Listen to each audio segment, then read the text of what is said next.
YouTube up here now. So to give you an idea of why we're playing Guild Wars specifically, because this does kind of fall outside the normal types of games I play on the channel, is I have a redeem on the channel for 100,000 points called Make Me Play. That what you can do is if you save up 100,000 points and you spend them on it, that you can obligate me to play a game. Now there are a couple of caveats to that. The first caveat is just, to make sure I don't financially ruin myself, is that I either need to already own the game, it needs to be free, or someone needs to be willing to gift it to me. And that's just because otherwise people redeem $60, $70 games, and I would literally be, like, net negative in the amount of money the channel makes if people redeem that with any frequency. So that's the first restriction on it. The second restriction on is it can't violate Twitch TOS, or I guess at this point it can't violate TOS of Twitch, YouTube, TikTok. I'm honestly less concerned about. If we do have a redeem that violates TikTok, I just won't stream it on TikTok. Sorry, TikTok, but you have more rules, so I have to worry about it. But, that's one thing. It also, if it's a game that I'm, like, absolutely not, I want, like, to be 10 miles away from that, then I won't play it. And to give you an idea, I do play games like RimWorld on the channel, that kind of thing, so I'm pretty okay with a lot of stuff. It's kind of like if the main point of the game is something I'm not okay with. Like if there's a game to keep slaves or something like that, I would rule that out. Or we did have one game that was redeemed that was like really, really, really heavy in a there was going to be a lot of stuff that would probably be very difficult for people to deal with because it was like kind of too close to real life, traumatic kind of stuff type thing. That was like, all right, the game looks great, but the theming around the game, I'm not sure I want to do on the channel. But we, like, with that person, we found a different game. Like, if you do a redeem, the one thing I ask is do not buy the game till I say yes, I'm on board. We haven't had the problem, but I don't want someone to sit there and plunk down $60, $70 to buy a game, be like, oh yeah, I can't wait to see Rual play, and be like, okay, I can't actually play that game because of XYZ, and then you've already spent the money. I don't want that to be a scenario we ever run into. So it is, ask me first. Like, you can do the redeem, because if you do the redeem and it's something I'm not going to play, I'll just refund the redeem. But yeah. So we got all that. So that's our playing Guild Wars today. But, for those who haven't seen Guild Wars, it is an MMORPG, that we had redeemed previously to play. I think this is the third time I played on the channel, if I'm remembering correctly. And we're playing it because there's a holiday event going on that people who are into the game wanted to see me play. So I had the redeem. And then we got Longclaw on the channel. Welcome in, Longclaw. For those who don't know, Longclaw, an absolutely fantastic content creator, both on Twitch and on YouTube. Definitely consider checking them out on YouTube because they are in South Korea, so unfortunately their time on Twitch is limited since Twitch is shutting down on YouTube. Where the heck am I? I think I want to go to the major cities. I haven't played this game enough to know my way around half these places.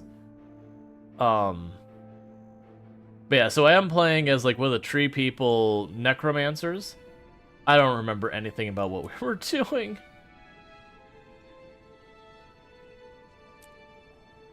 Yeah, so I have all of the death magic. We started doing blood magic shenanigans. And we were going pretty heavy on to the minions. Alright, let's get that out of the way. We have Winter's Day has returned, please help us. The mean old Gronk stole our ornaments from the orphanage and won't give them back. Please help us find our ornaments and get rid of Gwonk. Me and my friend from the orphanage are hiding at your house. You can really use your help. Seymour is a cook who is really nice. Maybe he can help too.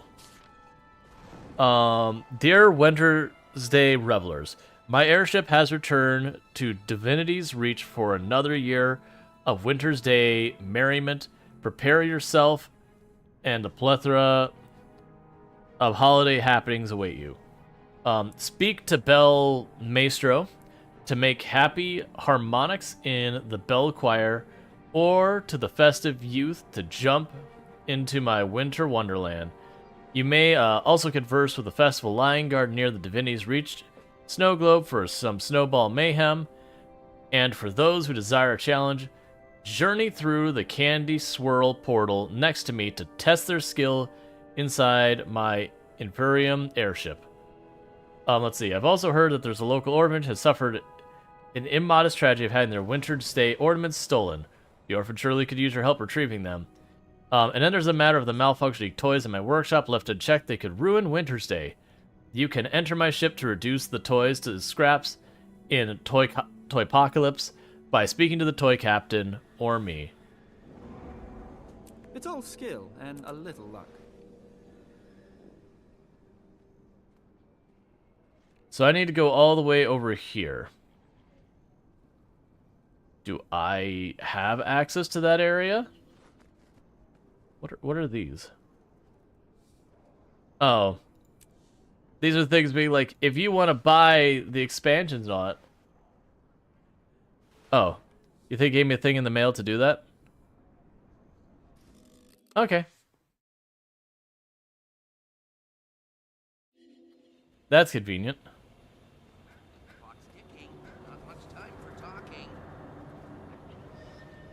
Alright. So I've been here before, at some point. That's right, this is the main city. Okay,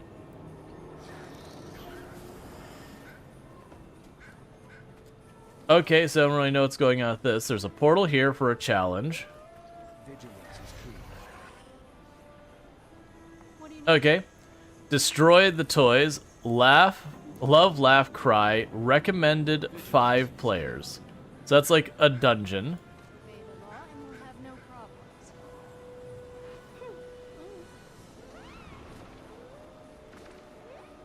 Okay, so these are all merchants.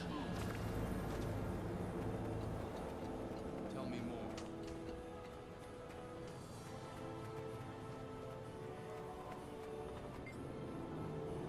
You heard some other kids were getting wrapped presents after talking to Winter's Day vendor.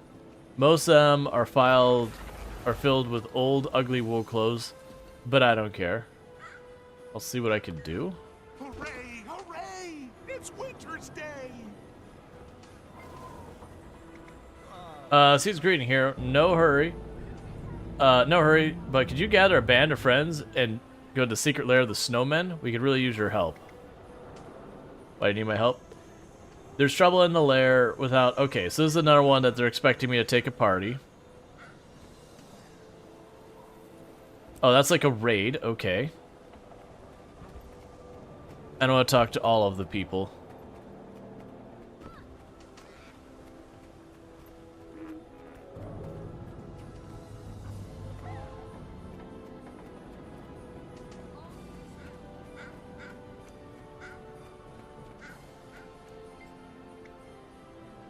Alright.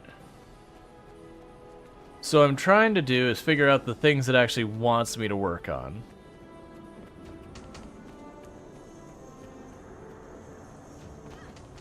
I'm assuming there's a way up to this platform.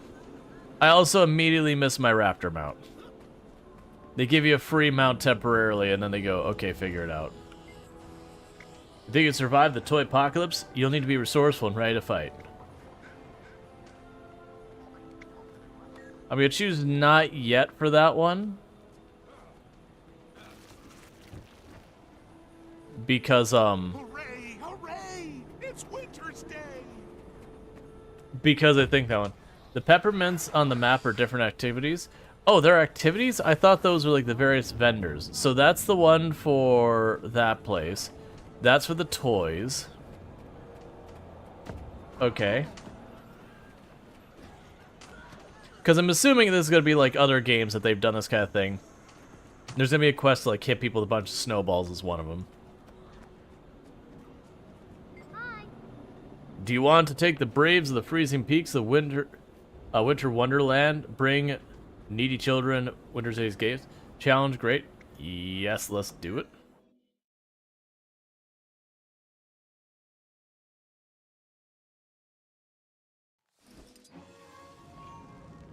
Oh, of course. The jump puzzle's the first one I ended up choosing. Excellent. Not jump puzzle, just straight up jump anarchy. Oh my god, how long is this thing? Run and jump as fast as you can. Make it to the end. Don't stay in the cold too long. Quagged path to the right is the easiest for training jump. The snowfall path is normal. Okay, so we're going to start with the easy path.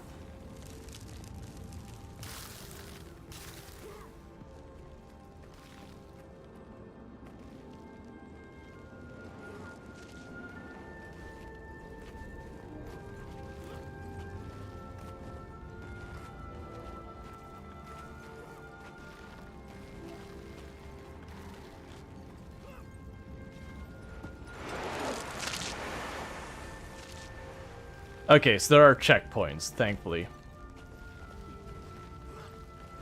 And I saw that these are breaking on people, which is why I'm trying to go fast, as I'm assuming they do break after a minute.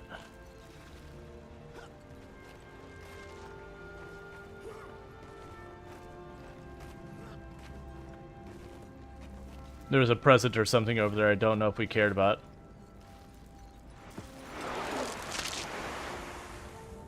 Oh, jump puzzles.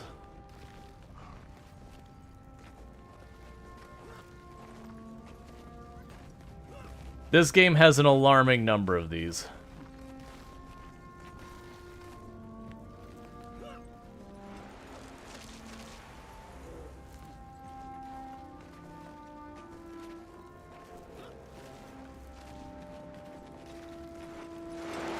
Oh, okay. I'm not supposed to jump on that.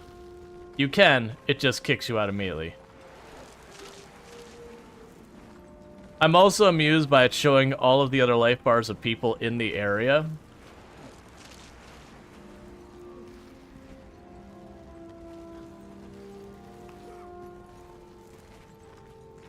Or just gradually dying because it has a mechanic to effectively keep you moving forward.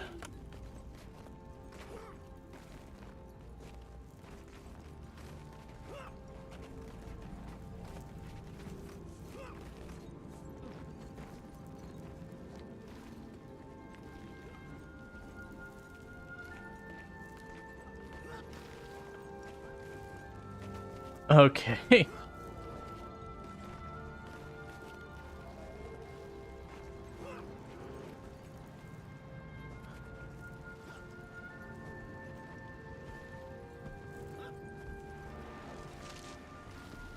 This winter's day will be full of wonder.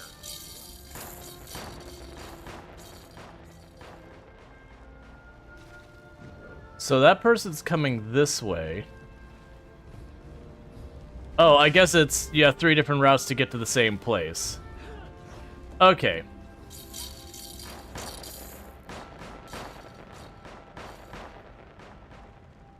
And then we gotta rush up here.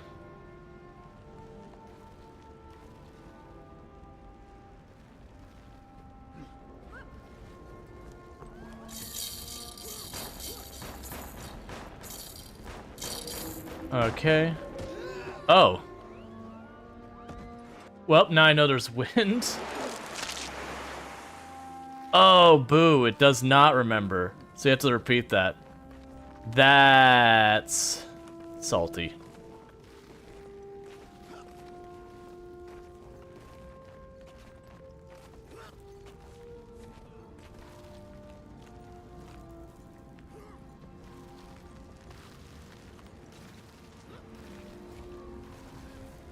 I thought the other place was going to be a checkpoint.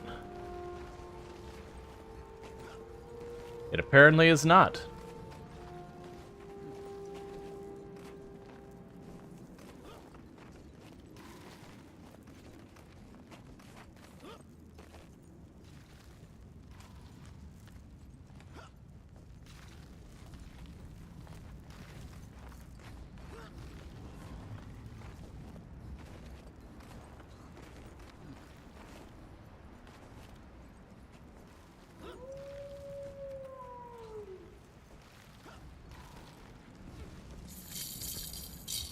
Okay.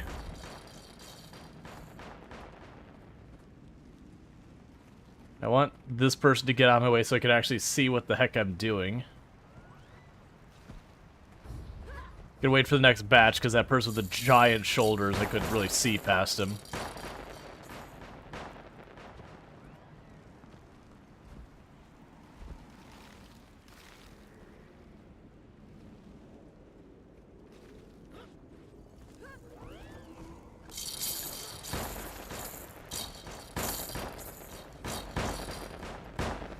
Okay. Attack fast!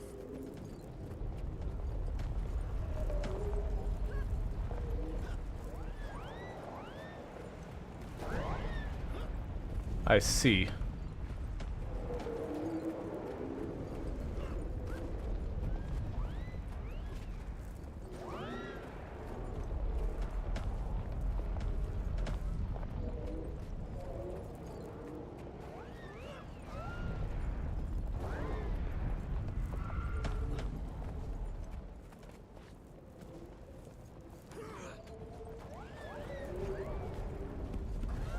Oh, so the candy canes aren't really good to land on.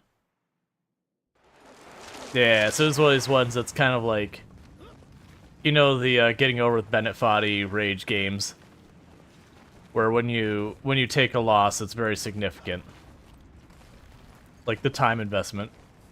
So we'll do this for a little while. If it ends up being one of those things, it's going to be like a long thing. We might check out some of the other ones and come back to it, just so we check out everything and don't spend the whole time on jump quests. Because, you know, some people enjoy watching jump quests, some people really don't care.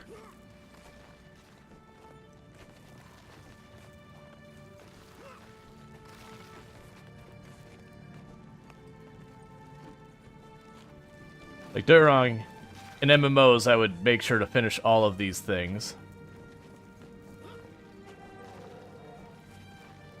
You know, if I was regularly playing. But since I only play it usually when we have, like, a redeem for it once in a while. Oh, does it not trigger until someone jumps on it? Okay.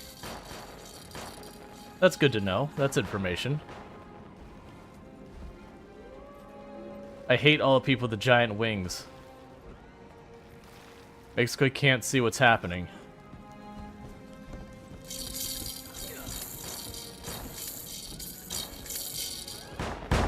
Oh, I did make it.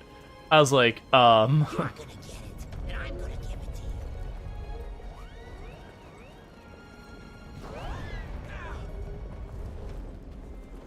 you. Alright.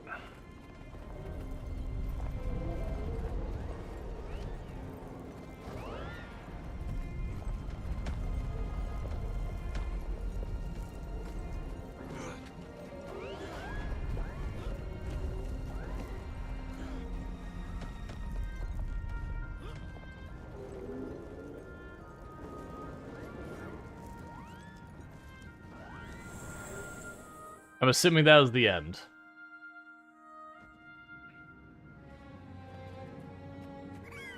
Oh, good. Oh, I'm still dying. There we go. Oh,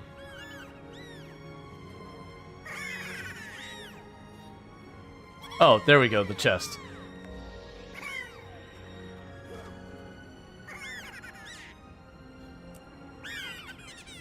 Daily bonus. We got a mote of candied karma. Takes effect immediately upon receipt. Grants a large amount of karma. I don't remember what that even does. Cool. So we did the jump quest. Leave. Yeah, no, it's just took me a moment to see. Like, I was gonna leave till I found whatever the reward was. Okay, so we did the jump quest.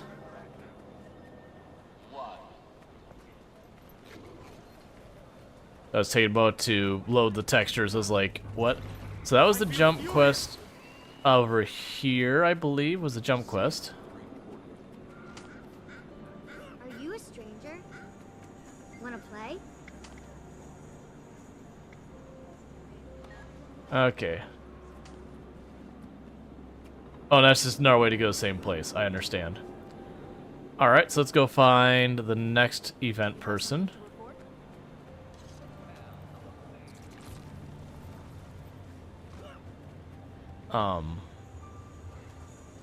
The law is on your side. Okay, and this is one of the dungeons here.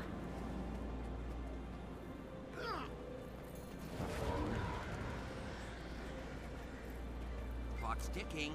Not much time for talking.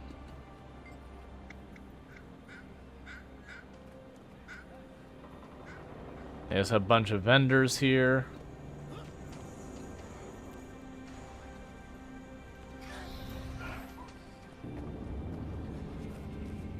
I have a Winter's Day gift.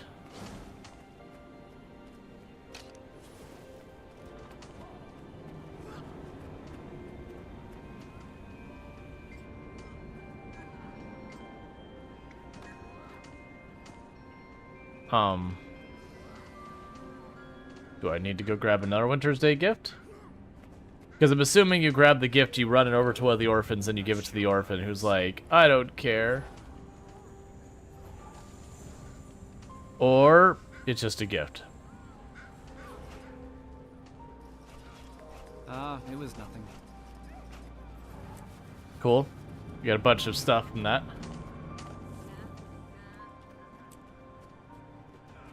There's another quest over here.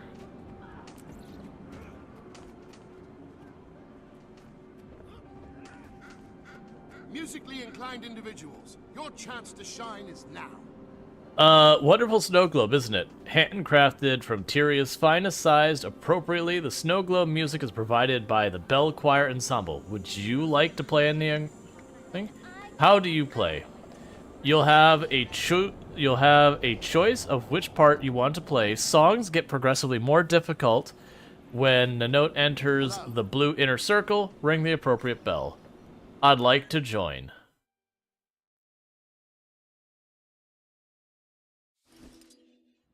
Speak to the snowman to choose a stage and part. Position your camera directly down on the stage. Use the skills assigned to 1 through 4 and 6 through 9 to play the notes. Earn points by playing notes to reach the stage's blue circle and stop moving. You'll know if you miss a note if you take damage. Miss too many notes and you'll need to wait until the next song. Survive all 6 songs to the highest score you can. Cool.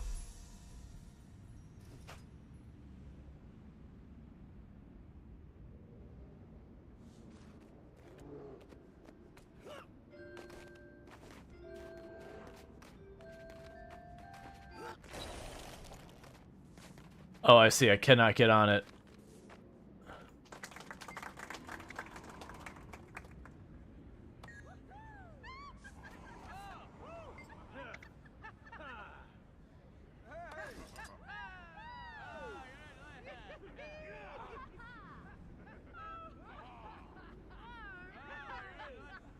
Okay.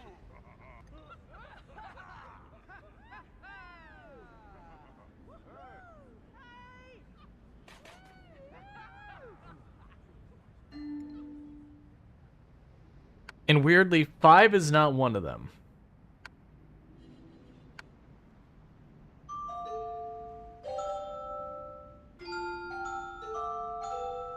Oh, this is... Alright, I'm going to have to use the keyboard here.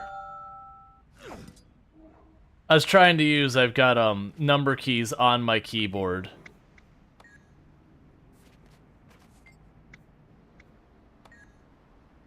But, or on my mouse. But it doesn't align with the way you'd think of that.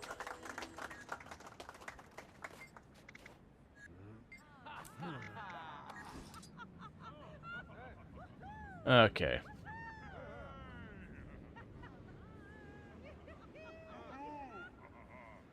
So I'll try this.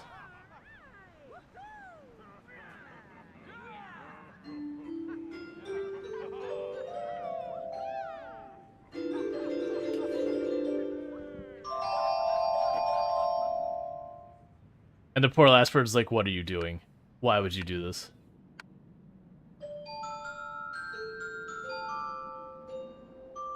I don't know when I'm supposed to be timing these.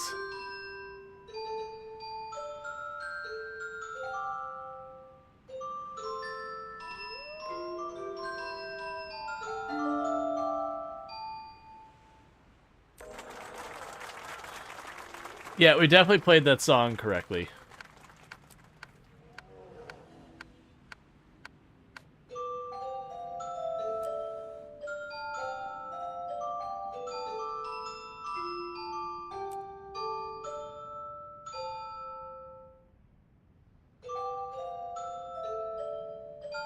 It's like listening to when people play, like, trying to think of the name of it, like the rock band kind of thing, but they're bad at it, so it's like, bzz, do do do do do, bzz, do do.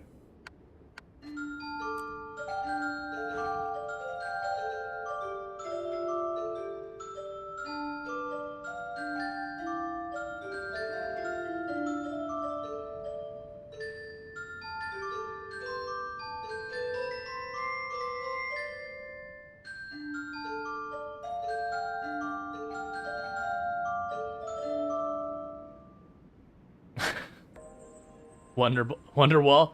Sure, absolutely.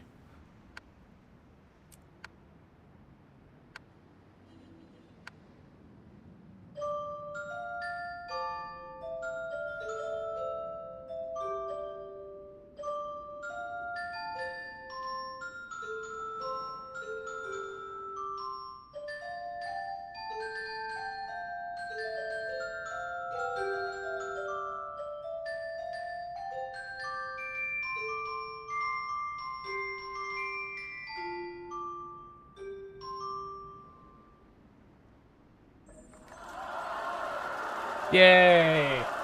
You need to lurk for some time? No problem, Enoch. Thank you for hanging out. So we did the thing. Does it kick me out? Does it go again? Oh, there we go. Alright. So we did that. You keep telling me about specializations, but I can't do these yet. And I'm saving up my Follow points. along with me. Play what I play. Okay. Need to click on the door icon. Yeah, that's right. It's been a while. But I started learning to play the guitar. My wife asked me if I could please stop playing Wonderwall. I said maybe. Oh, that's all like, it's not even guitar. Like, that's learning any musical instrument. Like, you have to do a lot of repetition to learn a song. So, it definitely is one of those things that people pretty quickly are like, could you just not play that anymore? It's like, well, it's the only way I get better. You said something, what, and no exceptions? No entry, no exceptions.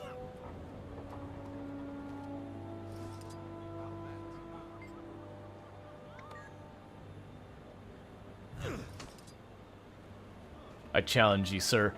Okay. Got a bunch of random things.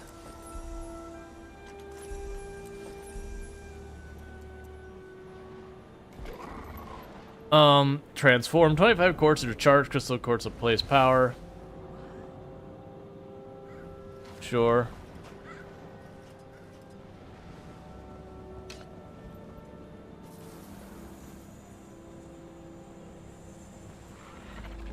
And transfer it to a snowman. We can make quartz into something else. It's a minion. We have a thing that'll infect wounds when we hit people with it. I can consume it. Oh, I get more karma if we do that. We can transform into a reindeer. We can get spiced cider. We have an onion. Divinity Reach supplies. Are those chests as well? No, they're not. We could salvage stuff. Okay, sure, whatever. Alright, just a bunch of random stuff. Oh, we got a person over here. Your attention, please. Hey there. Care for a bit of wintry fun? Come join the snowball fight within the snow globe arena. I can take you there if you like. Yes. may we snowball fight against people who probably know this game way better than I do.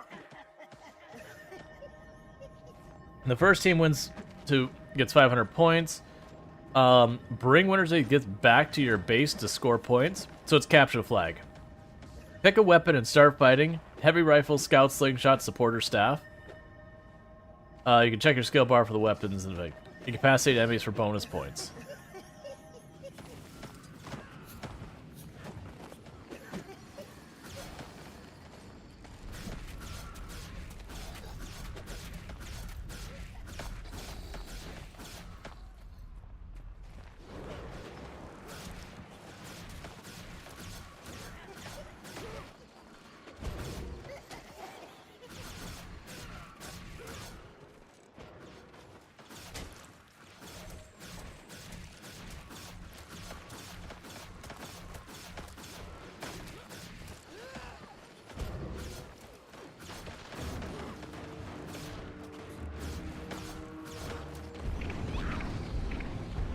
Yeah, so I see that it's, you have, like, situational ones. One that's just a speed fire thing, one that you can do other stuff.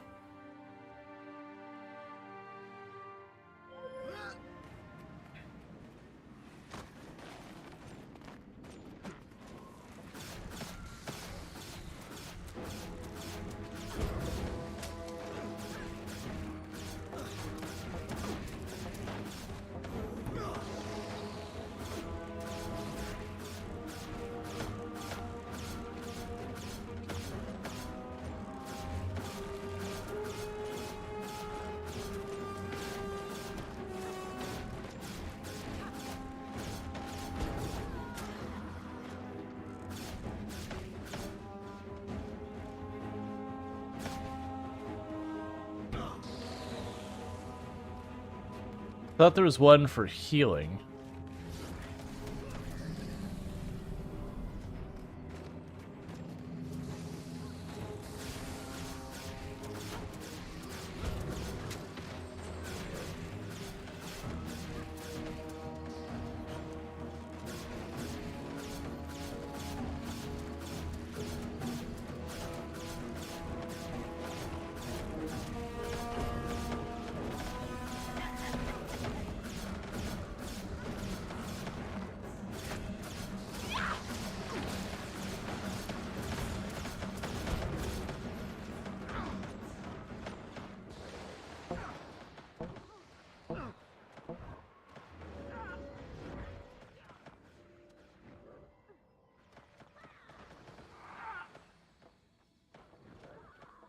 Okay, I think I'm healing myself right now. I'm not really sure.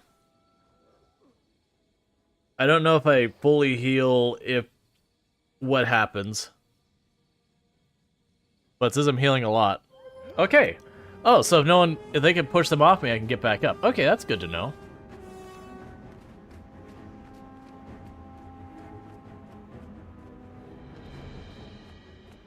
Okay, so where the heck is their flag? I'm assuming it's under the giant red thing over there. So let's try and flag run.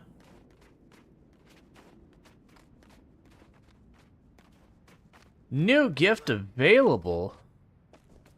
Blue team has dropped the gift. I actually have no idea what color team I am.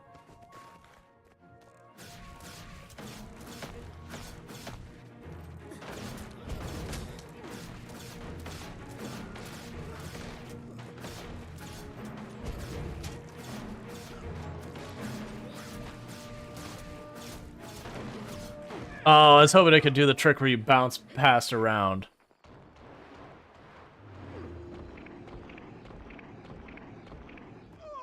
But apparently that's not a thing. Interesting.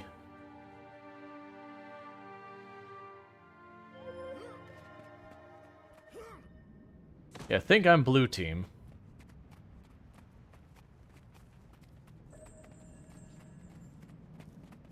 Event successful.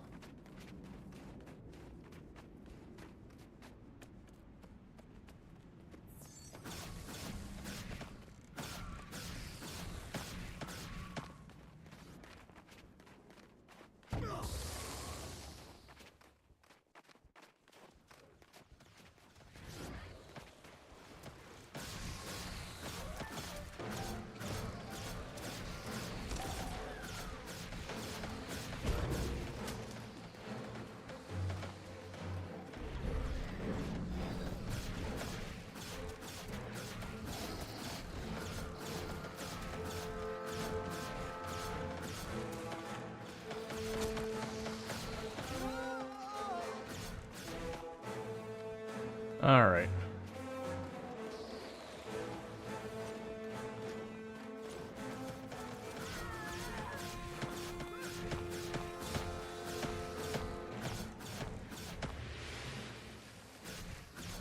I was trying to get over to see if I could drop the heal to help move things along.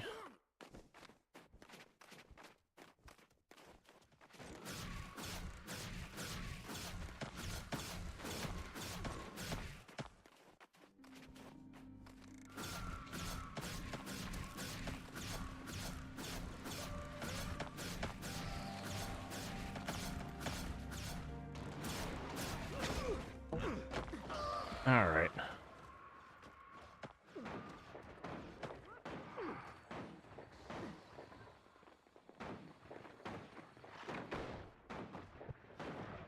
Don't bring the hits to me. I was gonna be able to get up, and he said they brought the guy directly on top of me.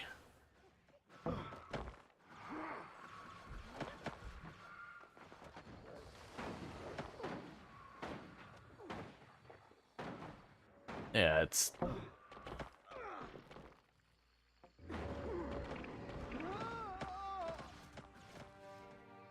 Feels like PvP matches. Yeah, no, it's fine. Like, it's just a random group, you deal with that, everyone's out for themselves kind of thing. I think the person's plan was to have me take the hits, so they wouldn't, but I don't know if that's even how this works. Like, I've not done PvP in this game at all up until now.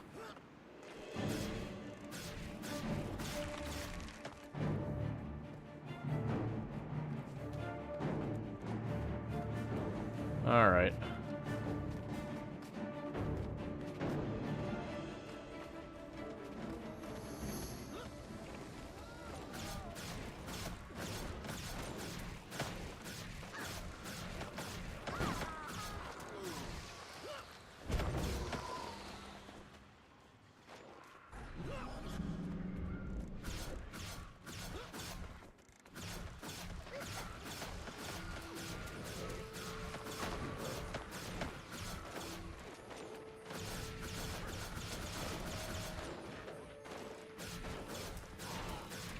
Alright, so they won pretty close to the end.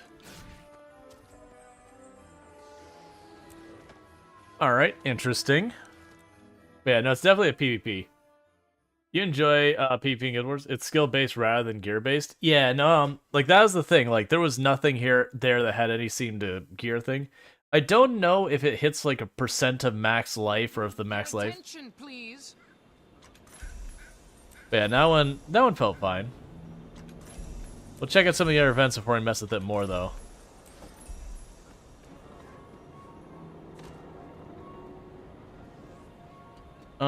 Okay. Where did those presents go? There they are.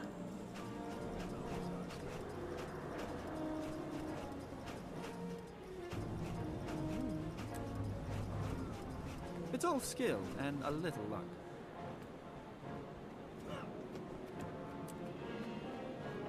Alright, so we got another person over here, and our portal over there. Oh, I'm guessing I can... build a magic snowman?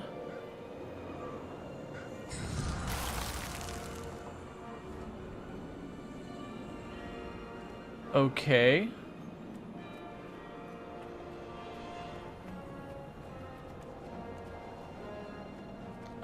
I feel like I'm missing events still.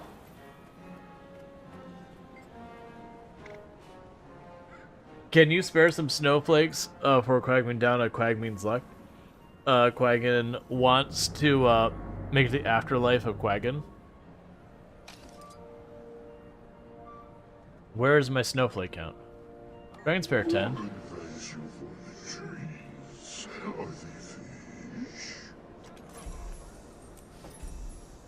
Okay, so we got presents.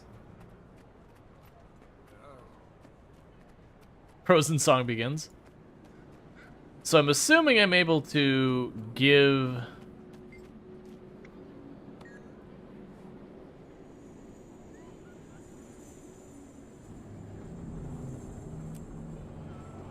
You rarely see one of those. Okay. We can make a tin of fruitcake.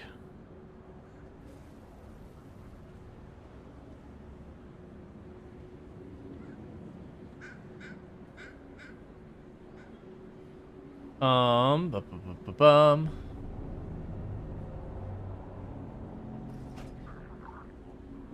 Alright, so that gives us bells and all that.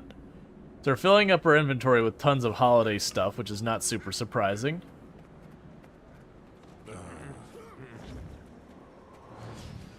So I'm assuming I've done all but the dungeon events. I don't know what that symbol means there.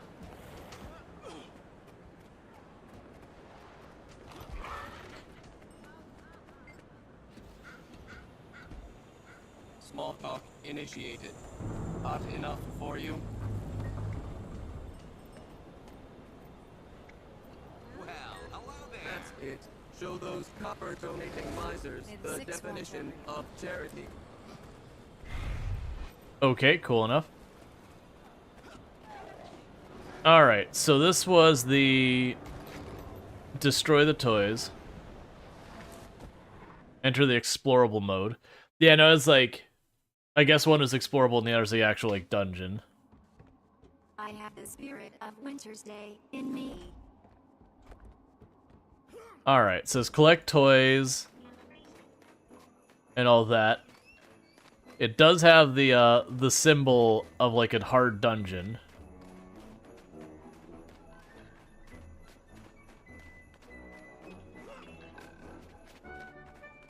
Those are marked level 80.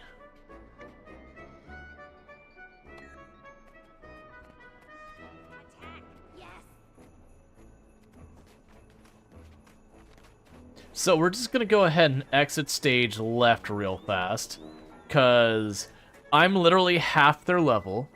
So I think even the weakest of them will kind of sneeze on me and I'll die. So let's do the proper thing here, which is to tuck our tail between our legs and run away.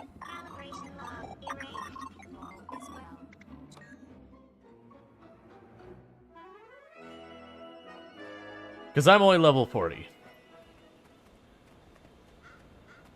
Alright, so you said the toy pocket was another game type thing. This is the aquarium. Okay.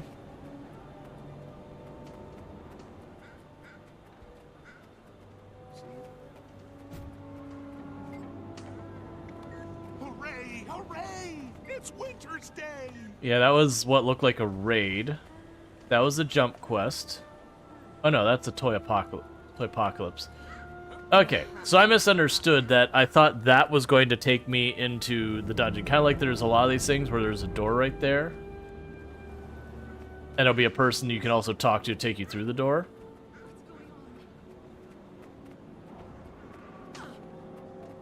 Yeah, so I just misunderstood what I was going to do.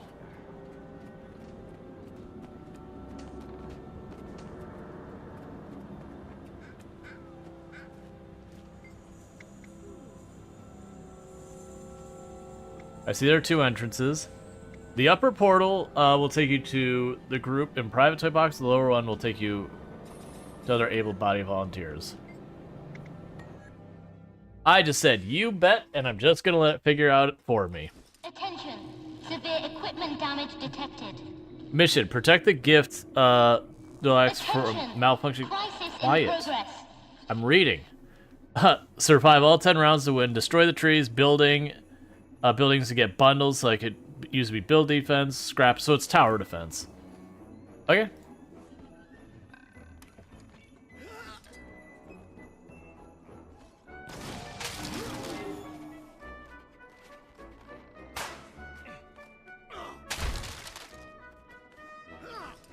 Warning. Catastrophic failure. Production levels critical. I don't even know what I'm doing. I have snow. I don't know what I need the snow for, but I have it. Build a snowman. Snow barrier. Okay.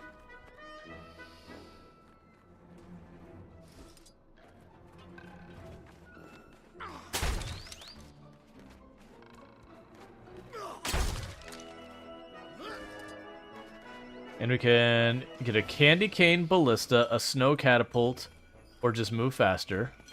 I assume I'm defending these things.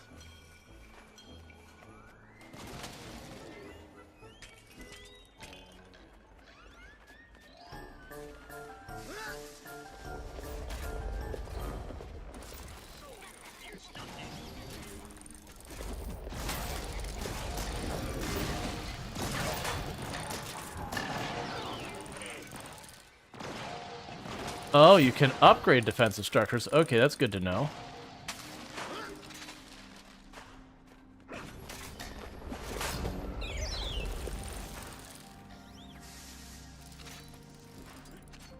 Super Snowman.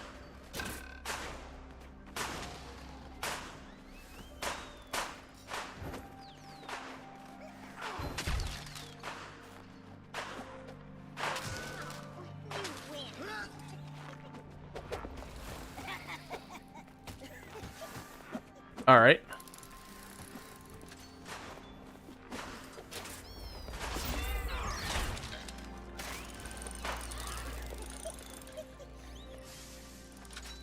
This is certainly weird.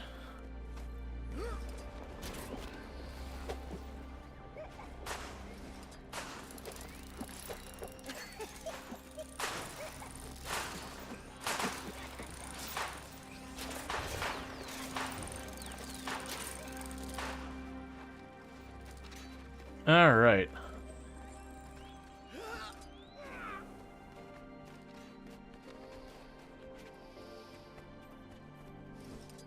Mega Snowman.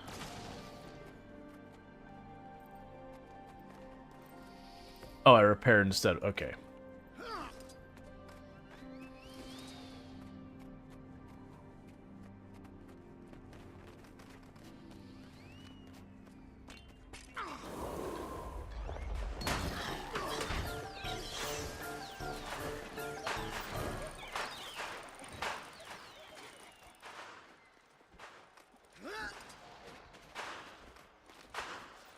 All right.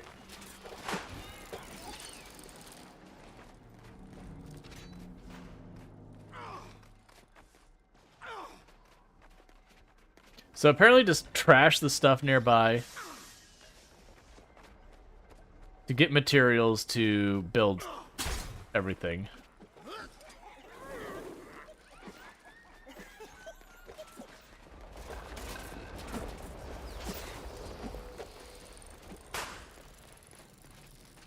All right. So I'm just going to worry about building up the defenses. Because usually with a lot of these things, any investment you could do on the defenses ends up going a long way early on.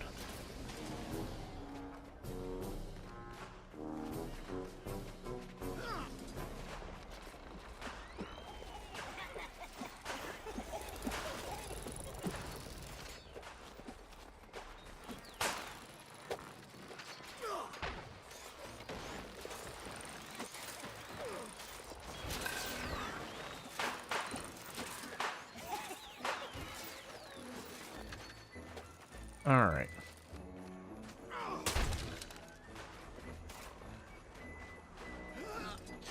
This is definitely one of the weirder ones I've done.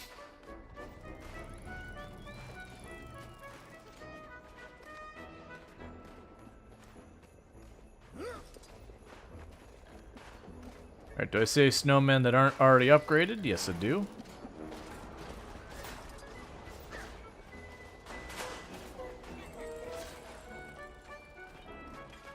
Alright.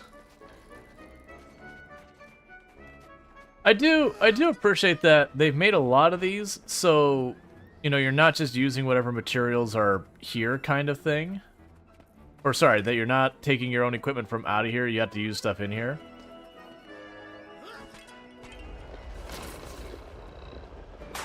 What? I don't know how to get rid of the hay. Oh. It's a heal for the animals.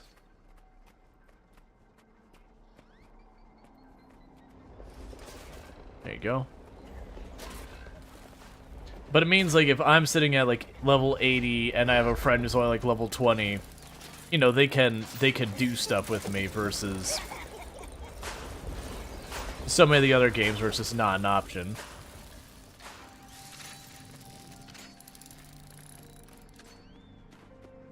Because that's a problem you run into with a lot of games like World of Warcraft and all that. Is you'll have your friends who'll be in the end game and, like, literally they can carry you by, like, doing stuff to, like, help you do the quest faster, but they can't, like, be in your party, otherwise they massively cut into your XP and all that. So it kind of forces you to not be with your friends just because you're at a different point in the game. And that used to be a real big problem for me a lot when I would go play games, because I would have a good amount of time I'd play and all that. So I'd go to my buddies and, you know, I couldn't play with them because I would steal all their XP because it was too high level. So it was like I could help them finish quests if they wanted to go faster, but total waste. That's one of the things I actually feel like this game does good about in general, is making it so, like, the level isn't... Like, most of the stuff with the level is kind of respective of you.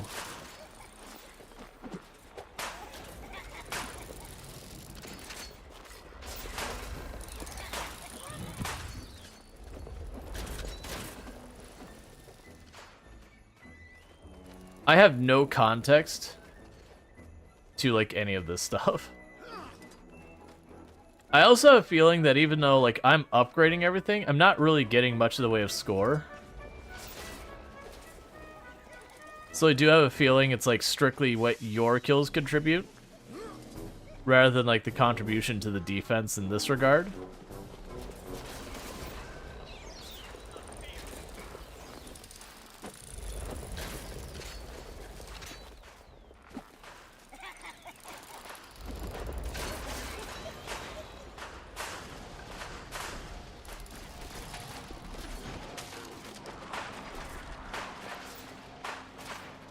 Okay, I guess it's the boss.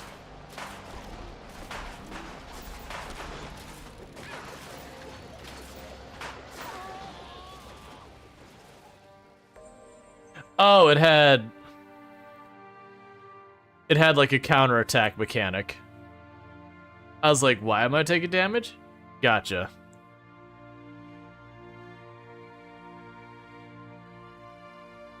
Yep, nope, we had a channel redeem. The Make Me Play, and this is what I vote for. Oh, toy control pistol.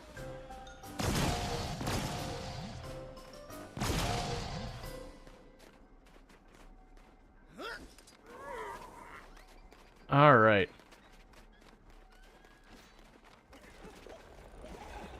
Well, yeah, no, I didn't even realize it was doing anything to me until, like, I was like, oh, I'm losing a bunch of health.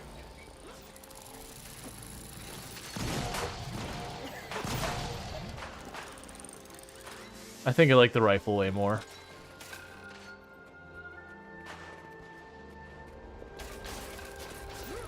It's not as obnoxious sounding.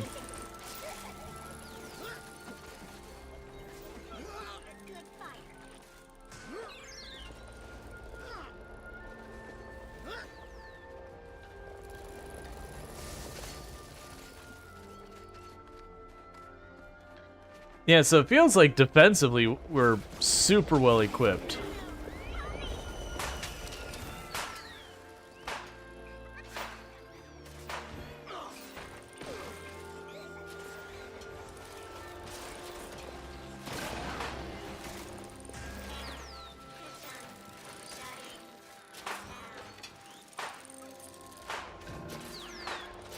Yeah, it seems like your score is dependent entirely on the damage you contribute personally.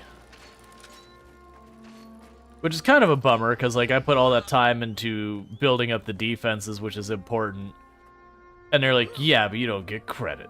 It could be when your defenses kill stuff, but...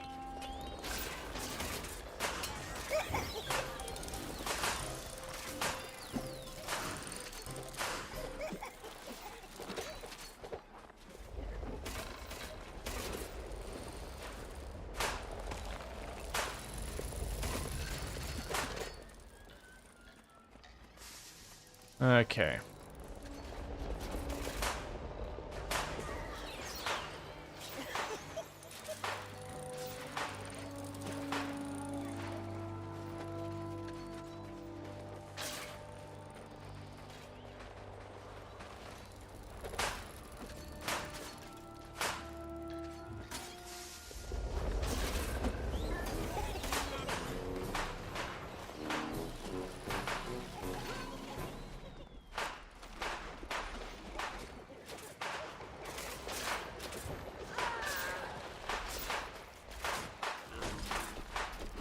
I learned my lessons.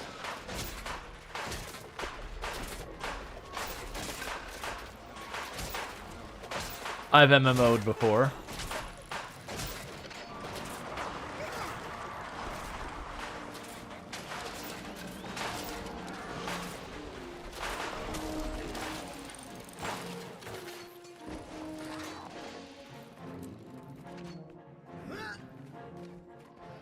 Okay.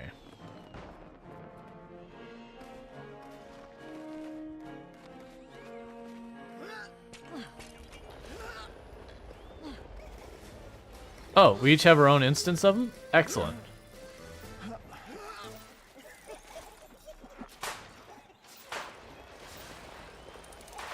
So there's supposed to be waves to this. I don't know how long it goes for.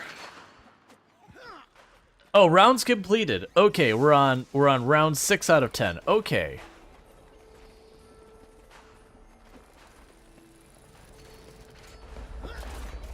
I had a good one. Thank you so much. I do hope everyone had good holidays for those who celebrate, and for those who don't, I hope you just had good days in general.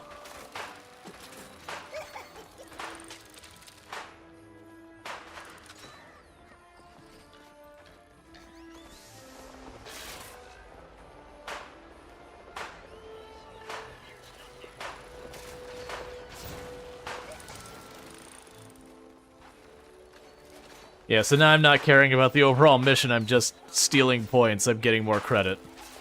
That's kind of a bummer, honestly.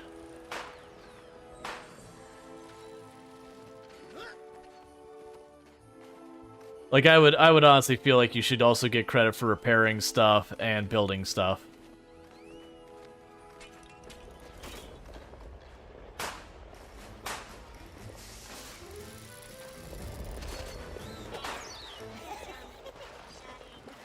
I don't know if the points mean anything.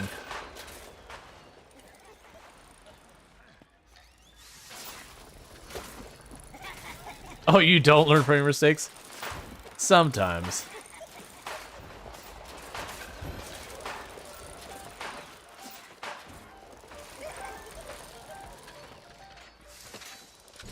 Okay. So we're on 7 and Onslaught level 1, which I don't know what that means.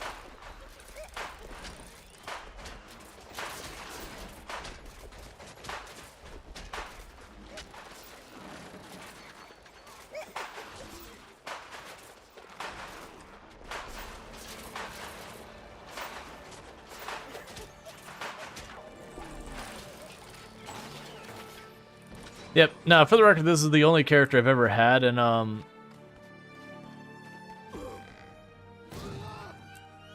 Guild Wars. I've only actually played it with the channel team.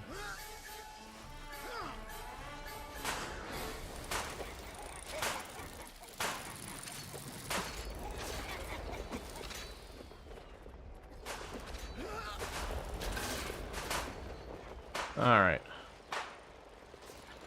So we're on wave 8, no longer onslaught level, which, again, no idea what that means.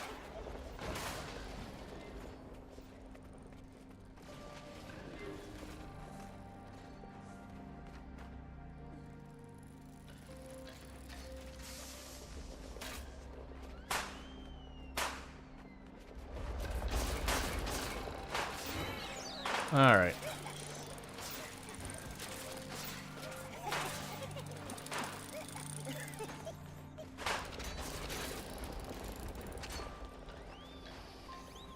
Alright.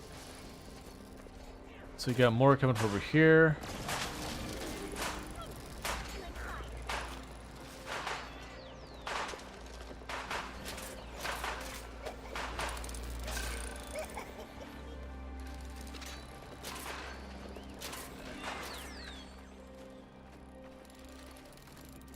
And we're on wave 9 onslaught. 1. I'm guessing the onslaught has to do with, like, me getting a lot of kills in short time. Thank you, Sniper Spice, for subscribing for 20 months. Thank you, Sniper Spice. For the Prime Gaming sub, you only get one of those a month, and you used it here, so I really do appreciate that. I hope you enjoy your advertising free viewing, as well as access to the emotes. And there's about to be new emotes, so that's even fun. For some reason, you get this 2 days in a row. It's just Twitch doing Twitch things.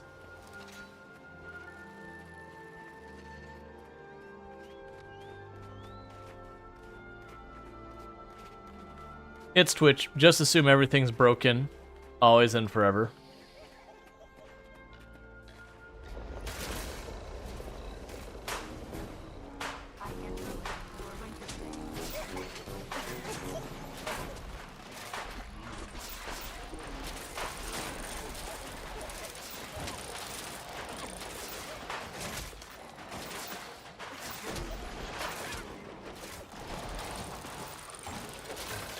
Okay.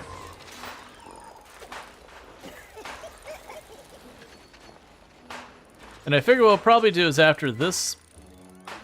Yeah, so I didn't get much credit for the whole thing because I spent the whole first half just building defenses, and apparently they don't, like, you don't get score for that, which...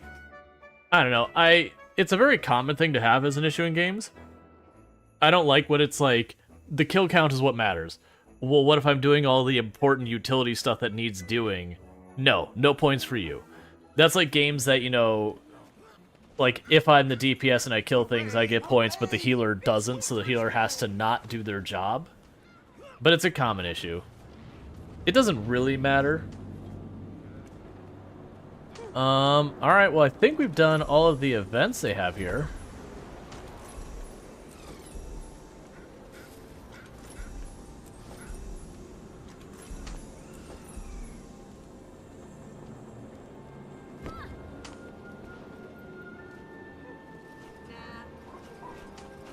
You rarely see one of those. Okay.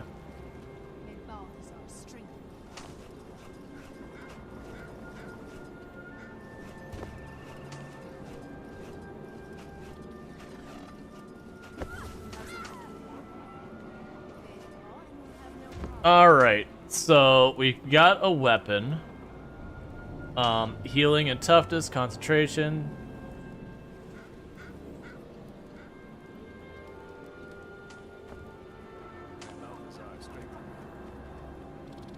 I don't even remember what weapons I'm using. Can I pull up my equipment here?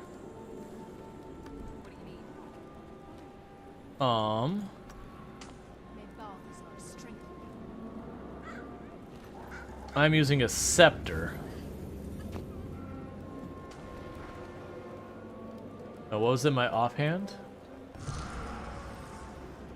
I said like a horn.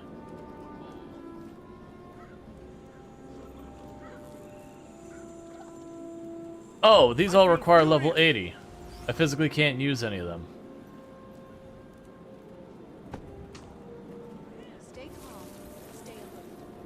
Trying to see where...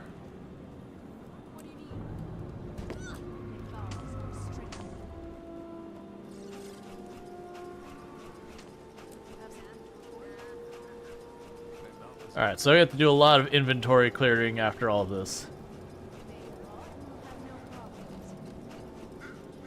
You rarely see one of those.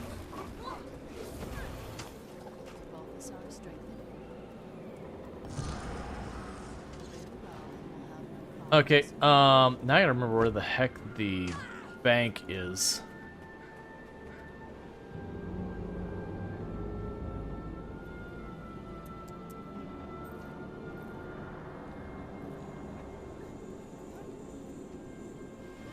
Alright, it's back there.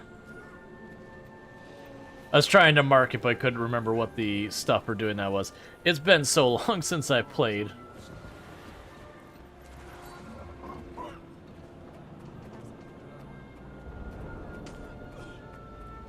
How good's this game? Like, it seems like a solid game. I've only actually played it for channel redeems personally. I've not let myself really get back into much in the way of MMOs in a long time. Oh, this is the area I can't go into. I just wanted to use the bank, man. Where's the next nearest bank? Vendor by the bank guards.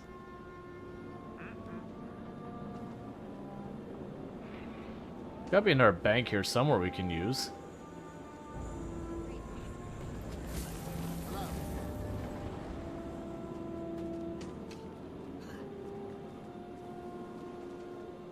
I'm sure people who have played this game a bunch like, you don't know where the bank is? Like, nah, man, I have no idea.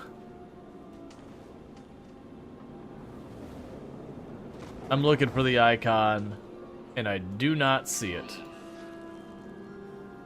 Oh, wait. Isn't there a... deposit all materials? Okay, that's actually not too bad. And I can't remember if I could travel to a fast travel point from anywhere.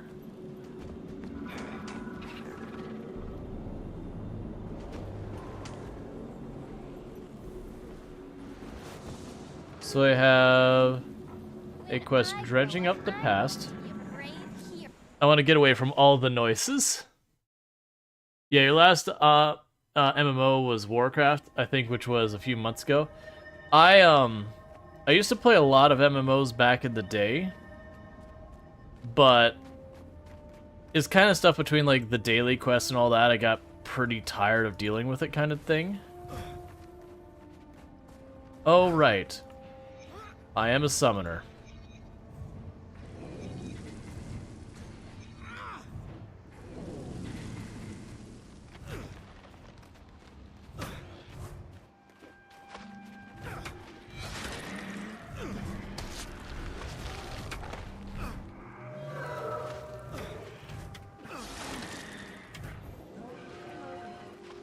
So one of the other neat things about this game, though, is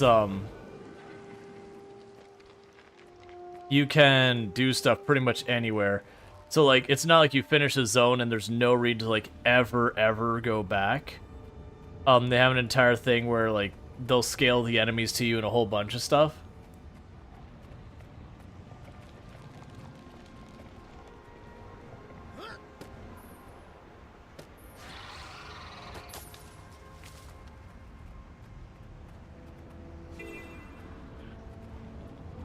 Help the... Well, you took it away from...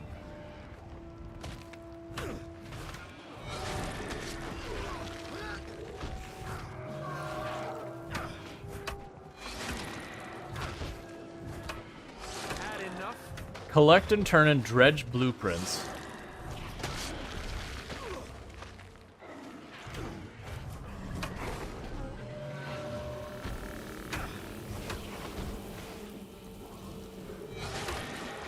Oh, right, you just turn on auto attack and you leave it on.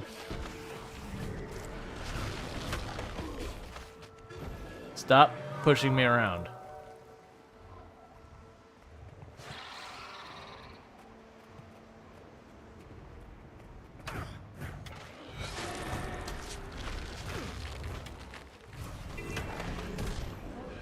Yeah, I'm clearly not in the right place for a lot of this. Ah, there's the circle where we're going.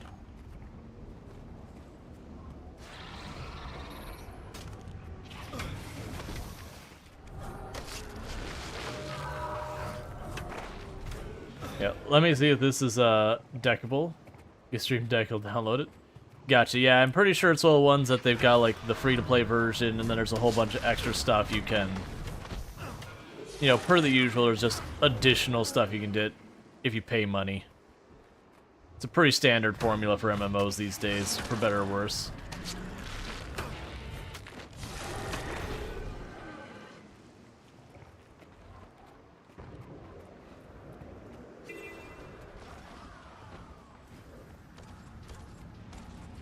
I'm still not certain what just happened, but those things should just stay in their realm. Regardless, I'm concerned about the long-term stability of the area.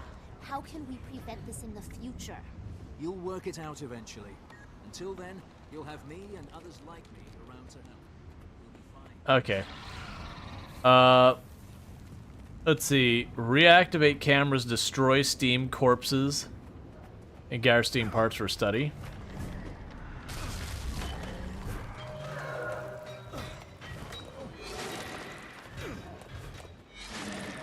I'm assuming that counts as a corpse. But yeah, so like you walk into an area and it's like, okay, there's a quest to do here. And you can just do it. Even though, like, you know, it's a different situation level-wise. And you still get decent XP from doing it all that. They don't kind of, like, force you to be like, oh, you're level 30, that's the zone you go to. You know, oh, you're level 40, well, time to leave that zone. So you can actually go and do all stuff.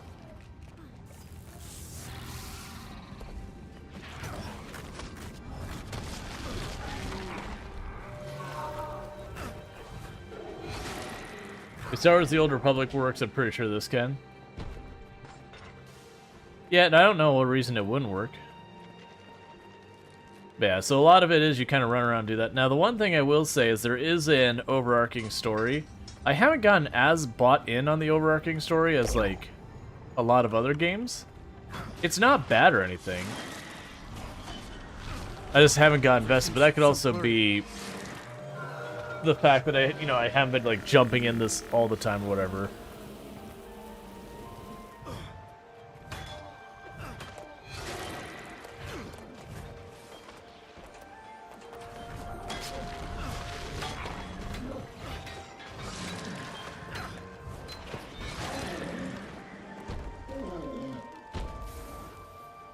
Okay. A lot of them, they don't even make you turn in stuff. They'll just be like, here's your reward. You did the thing. So that's good. I came down here because I saw there was a hero point and there was a, I have a quest here called Dredging Up the Past. So I figured do both of those. I remember some of the stuff I was stuck waiting on were dungeons, and I haven't really been doing any of the dungeons for the most part.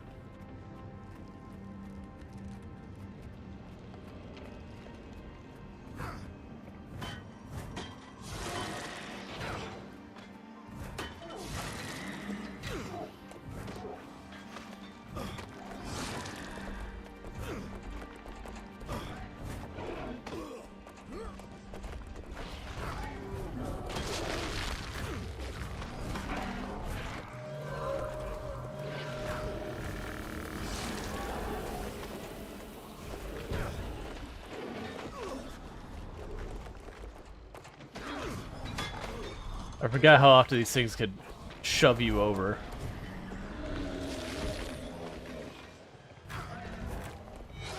As it says, they are working on it. I mean, most likely it works. They're just lazy.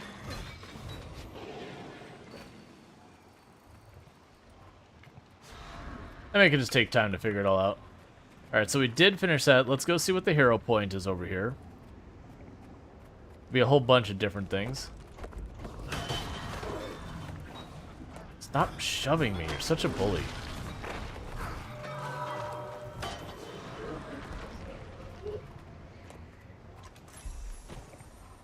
Cool. So I finished that quest.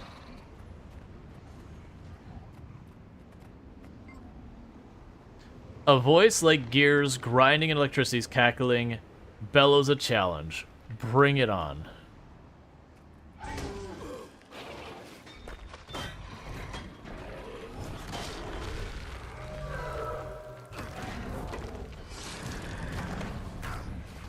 Swift and steady.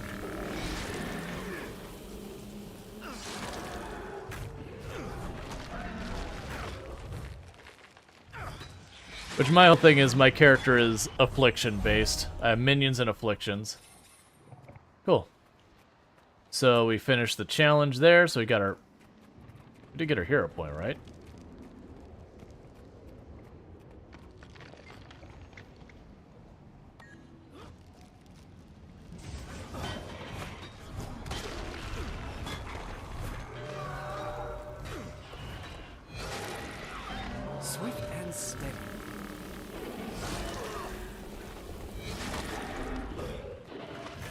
I'm a little confused. Oh. I guess the other person may have stolen my kills in the last one?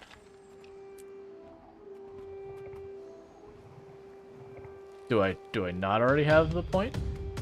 Hey, Belnar, thank you so much for the raid. Can I get it? Well, actually, I think I might have to do it myself, so it could be 2 seconds. So shout out Belnar. For those who don't know Belnar, another member of the Halcyon Frequency team, been playing some Terraria. I believe you're playing the Calamity mod cooperatively. So that's all good. I think we got the point. I don't know. It's fine. But so definitely check them out if you're looking for some Terraria. They play a whole variety of games though. Definitely worth checking out. But welcome in, Raiders. I am playing Guild Wars 2 today for the first half of the stream. I have a redeem on the channel that's called Make Me Play, and they made me play. Oh, and Thorium? I didn't know you could put those together. You didn't used to be able to, but it wouldn't surprise me if they figured that out.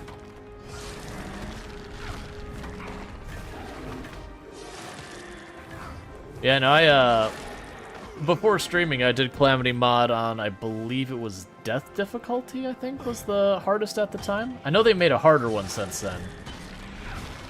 The last boss was super obnoxious, on that difficulty. Oh, I'm sorry, you said that Calamity and Thorium are heck of hell fun. I was really confused there. Yeah.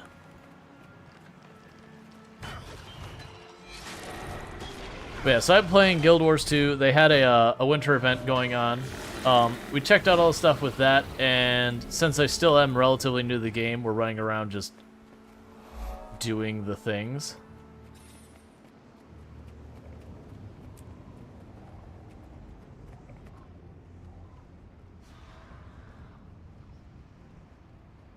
Raid Hall of Chains, Hero Point. Well, we're obviously not going to do the raid, because I would anticipate our death there, considering we're level 40.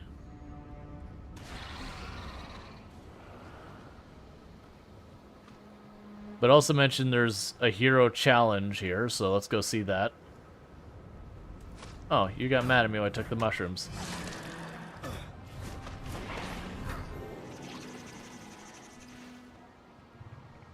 Okay. But yeah, so we're probably going to be playing this for the first half stream. Then I haven't decided if it's going to be RimWorld or if it's going to be Farming Sim or Medieval Dynasty, but we'll figure some out. But yeah. The best part, boss list, even list, the boss both mods. Yeah, no, they're usually pretty good about a lot of that. Okay, so we have Grenth's doused in shadows, life wanes in the presence of the stone-carved god of death, as this monument emits an ear-piercing chill. Commune with this place of power.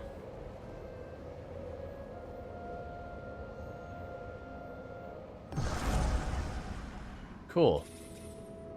Alright, we just walked up to it, it gave us a hero point. Neat. I think that gives me 4, which is what I needed for my next unlock. Because I assume I was working on blood magic.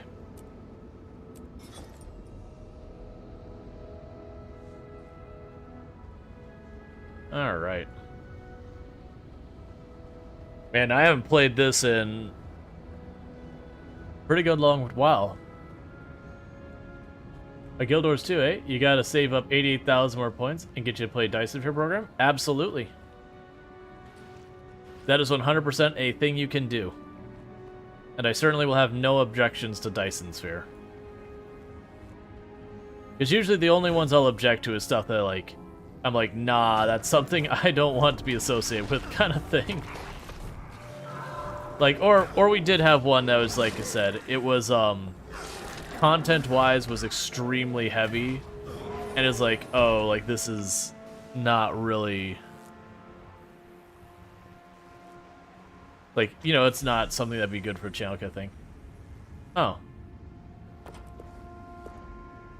Oh, just casually gonna give me 10? I'm doing things. Look, could you stop attacking me while I'm trying to level stuff, please? Yeah, scary games are totally fine. When I say stuff like I'm opposed to kind of thing, we're talking, like the example I gave is like, RimWorld lets you do all sorts of awful things. That's totally fine. But if there's like a game around like keeping slaves, I would have a hard pass in that. You know, for fairly obvious reasons. Plus anything that violates TOS or whatever. I'm trying to compare stats. I know I'm doing this at the wrong place. So, precision, condition damage, precision, condition damage. They all do that, but... Oh, so it's the boon. So all stats, fury duration, boon duration. The upcoming level will give us a bunch of other stuff. Would you stop spawning so fast? Calm down.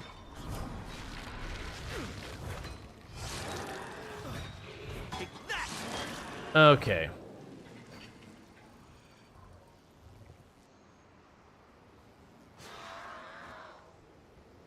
I'll deal with all later.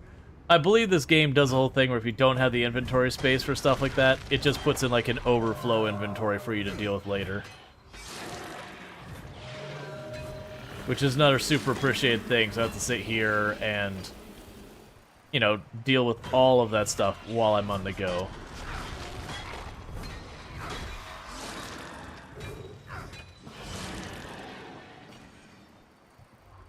Alright.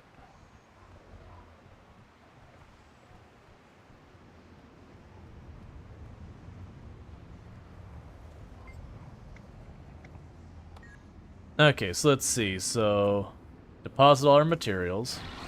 Who's the target?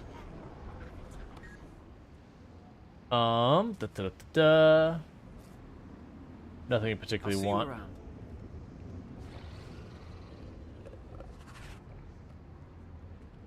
We have a quest nearby to search the rubble. We have a fast travel.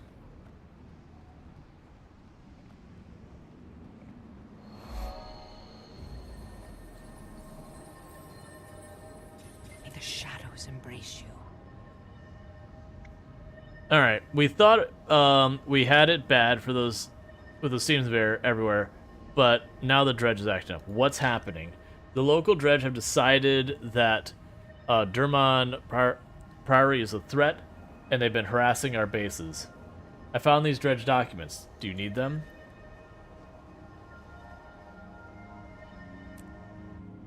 So, I don't know if this is going to be a dungeon or one of our story quests. Like, I used to know, but I haven't played, so this is a story quest.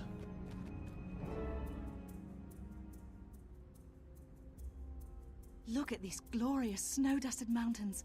I love the Shiver Peaks. They're so magnificent. Can you believe the ancient dwarves thought this was a good place for a tomb? It feels so alive. Such a strange choice. It's beautiful, but I'll admit, I don't know much about dwarves. What's so interesting about this tomb? The dwarves are almost extinct, but in their time they knew a lot about the dragons. The Priory studies dwarven tombs to learn as much as we can. This tomb's completely unexplored. If there hadn't been a little earthquake, it would have stayed buried beneath rocks and ice. Kekt's old scrolls said this was the tomb of a dwarven prince. It might have... Uh-oh. Look at those dig marks. Dredge. Shoots and thorns. I knew the dredge would find this place. That's why I wanted to come right away. See, the dredge were once enslaved by dwarves. They'll destroy anything dwarven. Once this cave opened up, they probably flocked here like jackdaws to a bone. Then we'd better hurry. Hey, do you hear that? Siren, watch out!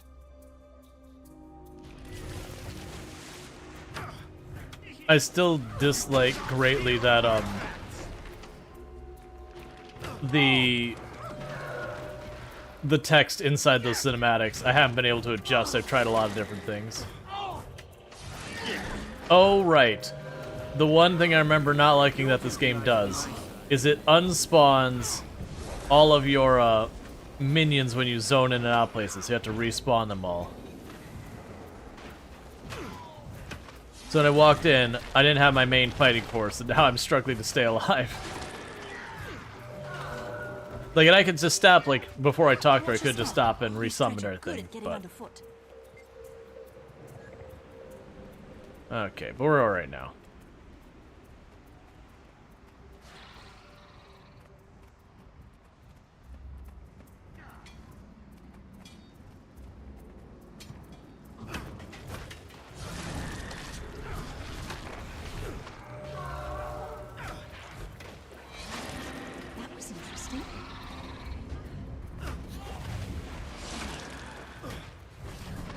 That's I figures when I aggroed one of them, I'd aggro all of them, so I might as well just go for it.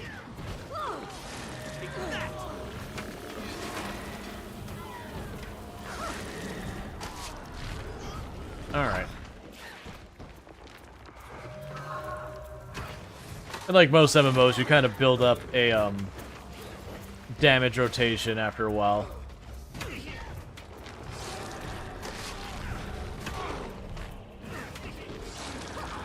Which is mostly use it when it's off cooldown.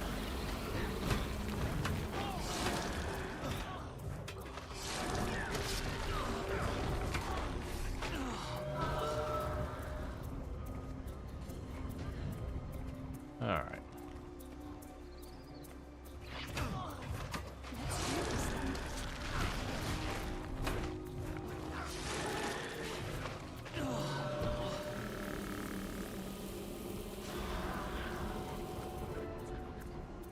Ooh, good find. The writing on this is certainly dwarven. Keep searching. Maybe we can find more.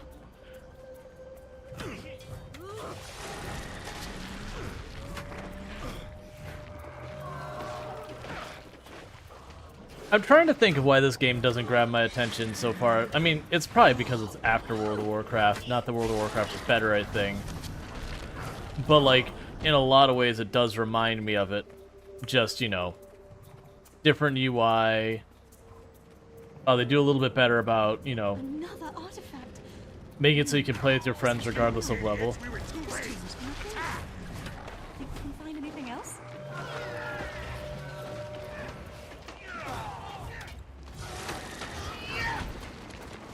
Swift and steady.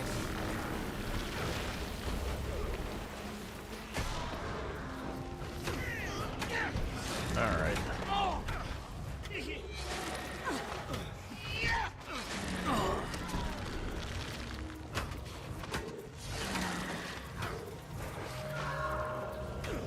I don't remember why we're here.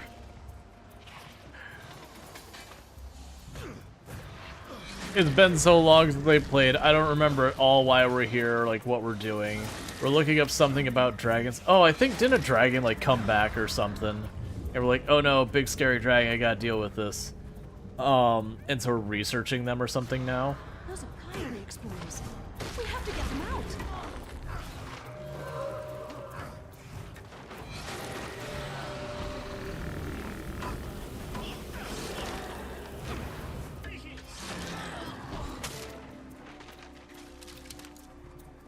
By Raven's wings! No one was supposed to know about our expedition. Did Gix send you? Send us? Sure. Gix sent us. That's why we're here. Gix. He sent us. Much appreciated. When I see you back at the Priory, I'll buy you an ale. Who are you? What are you doing here? Dwarf sympathizers, I'll bet. We want to know the importance of this tomb. What can you tell us? Nothing. Absolutely nothing. Come, let's show them the meaning of buried and forgotten. Not much of a conversationalist, is he? Yeah.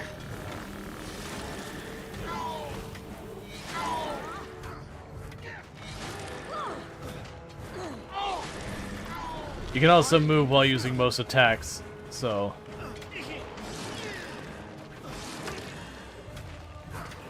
It does make it so you can kind of kite stuff a little bit. They do get hits on you, just like other MMOs, but... Oh, it's one of these where you hit one for a while, it becomes invulnerable, and then you have to hit the other one for a while, and then it becomes invulnerable, and you just go back and forth. Okay. Interesting.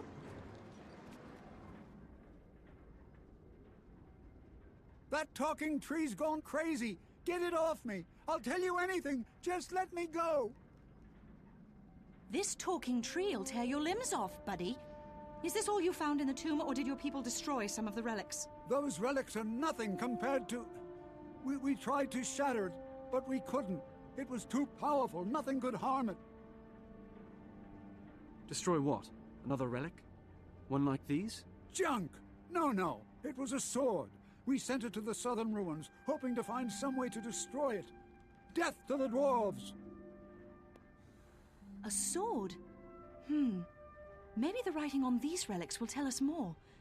I bet Gix can translate it. Let's head back to the Priory and ask him. Talking tree? That's the best he had. I'm more insulted by his lack of imagination. Okay. So we got information, I guess, what the quest was about there.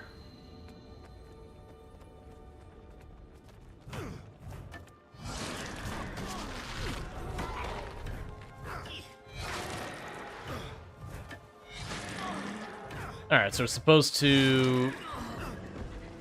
Oh, it unsummoned my stuff again.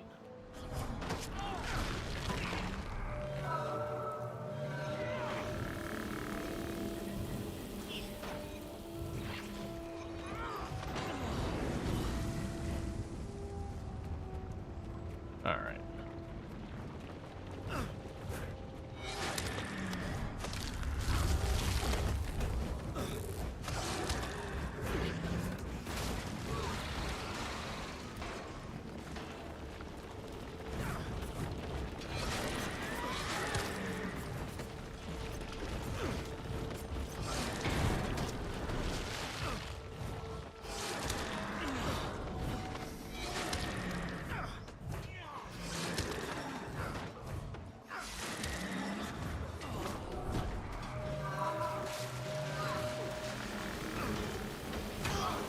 Alright.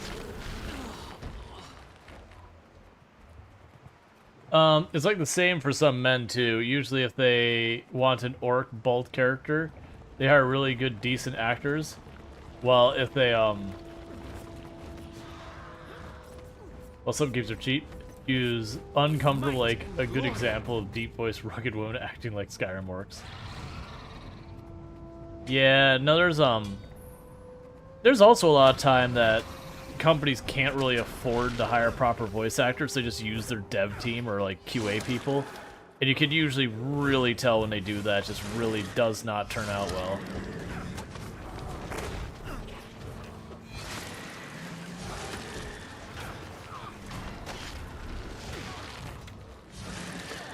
Oh, there's apparently someone down here.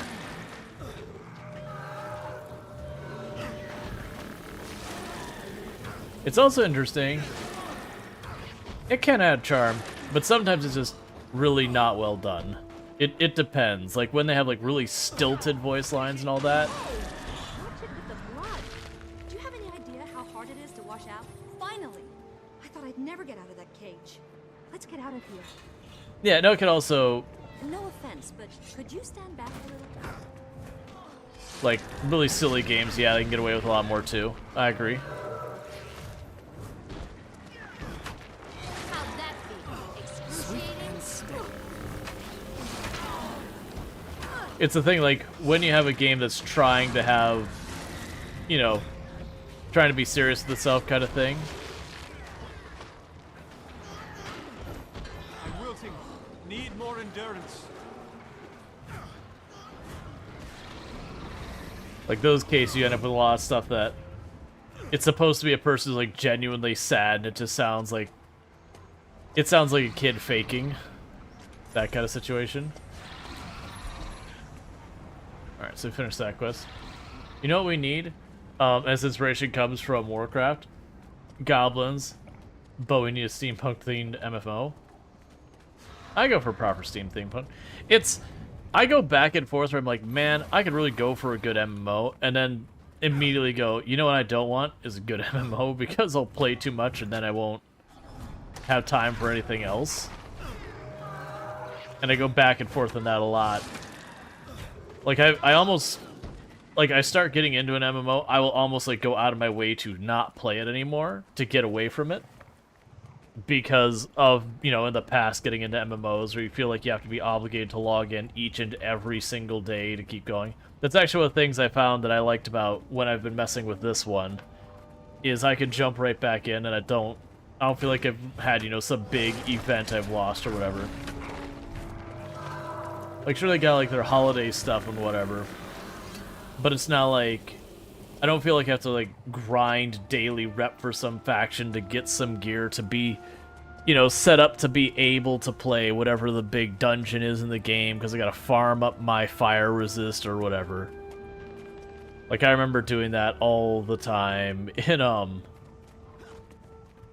in World of Warcraft and EVE Online. I put ridiculous number of hours. That wasn't daily login so much as the universe changes so often that if you take time off, you know, you could literally be in hostile space the next time you come back. Let's say with Lego Fortnite, you only play during stream/encoding sessions. Your dad still plays EverQuest 1? I'm back, and you won't believe what just happened to me. These dredge took me to their cave, and I was all... Yes, yes, child, that's fine. But where are the artifacts I sent you for? Artifacts? You're worried about the artifacts? Those stinking moles could have killed me. I've seen Ettins with better work ethics than you. This mission must be completed. Take a short break, then get back out there. Excellent. Okay, so you want me to go where now? All the way over there. Is there a fast travel down there anywhere? Not that I see. Now, one downside is the game, they definitely want to pressure you into spending money. Like, they tease you with amount, and then they go, okay, we're taking it back now.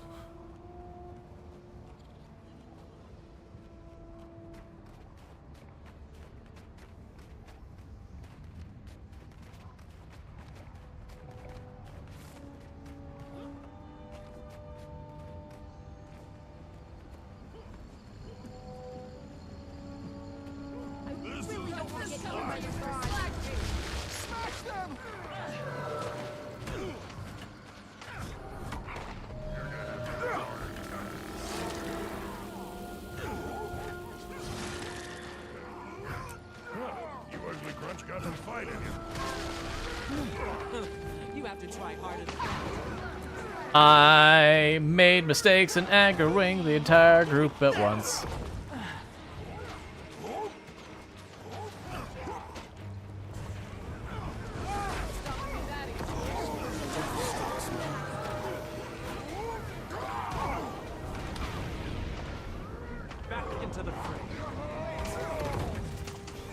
They also have mechanics similar to Borderlands, where if you go down and you kill some, you can get back up.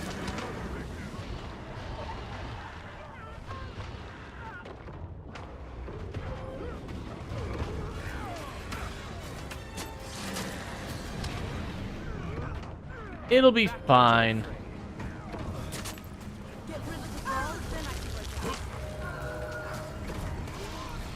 It kind of works out as this particular class because I'm dropping so much AoE. Okay, so you can only do it like 3 times.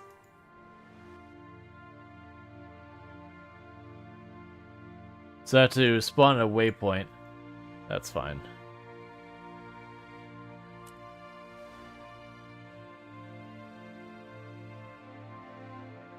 Oh, that's excellent. The more you go down in that one, the faster you die. Yeah, I think it's probably something the same here, or there's a hard limit of some kind.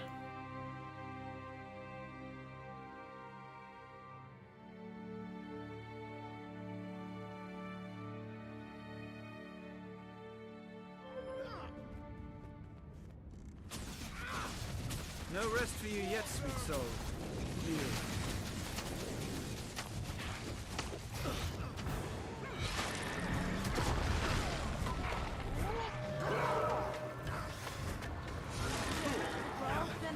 Swift and steady.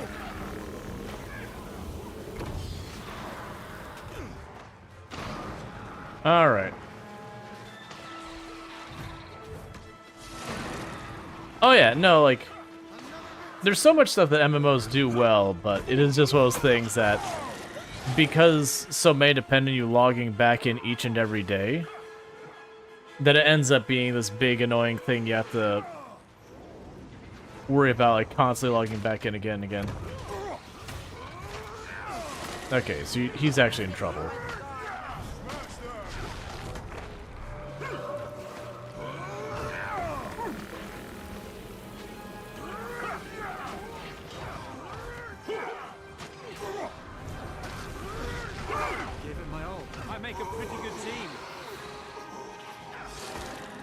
the character's dialogue, I make a pretty good team and all. It's quite excellent.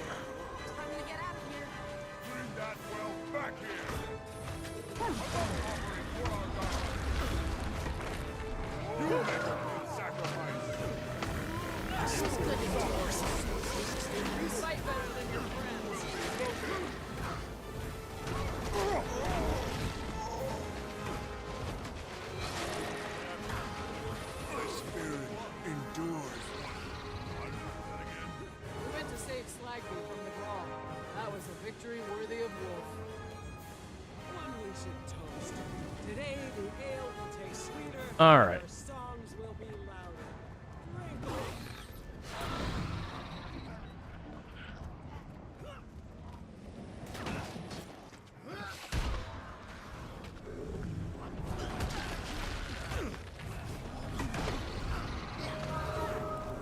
So I'm trying to get over towards the green circle now. This place is far less secure than we were led to believe. The dredge move ever closer, and we need all available help to push them back. They're also sitting on a gold mine of dwarven artifacts, preventing us from studying them. On top of that, we've learned of a mysterious new threat, some sort of steam creatures. We've been trying to learn all we can about them, but we're at a loss. If they're truly dangerous, we need to know as soon as possible. Yeah, we've had a couple redeems for it. Burning Sun's gotten it, Pankvar's gotten it, a couple others. There's not many who have redeemed it, but there are some. Farewell.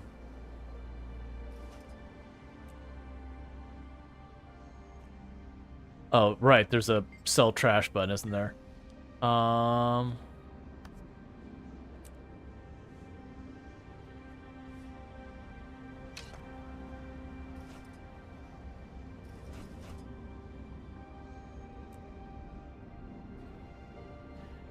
They also have a nice bunch of quality of life stuff here, like where you can just hit a button and it sells like your garbage item, and you have another button that like will take all of your crafting materials and chuck them aside. They do a thing where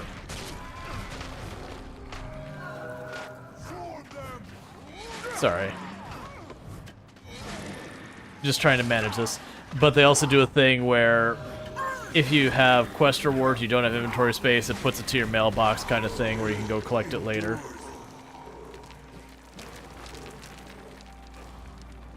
Alright. It's back to work day. So you had to hyper-focus on work stuff. That's totally fine.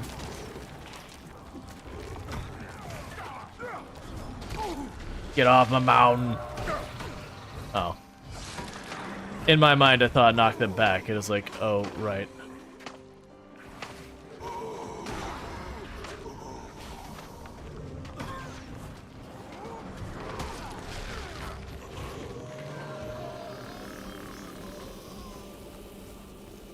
Okay.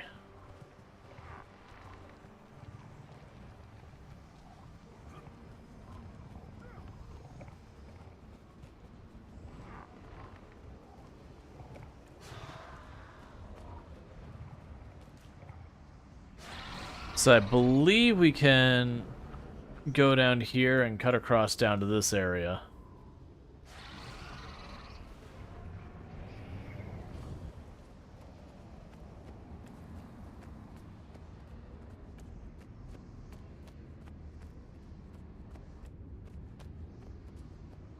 Shipping log? Oh, shipping log like... I was thinking log like tree is like, what?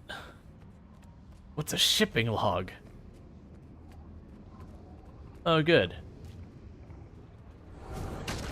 Just your friendly, neighborhood cave spiders. Looks like I'm going through the cave spider area, too.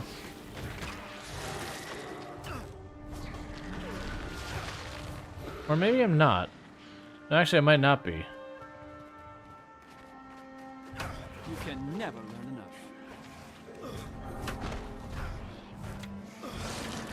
It's all skill and a little luck.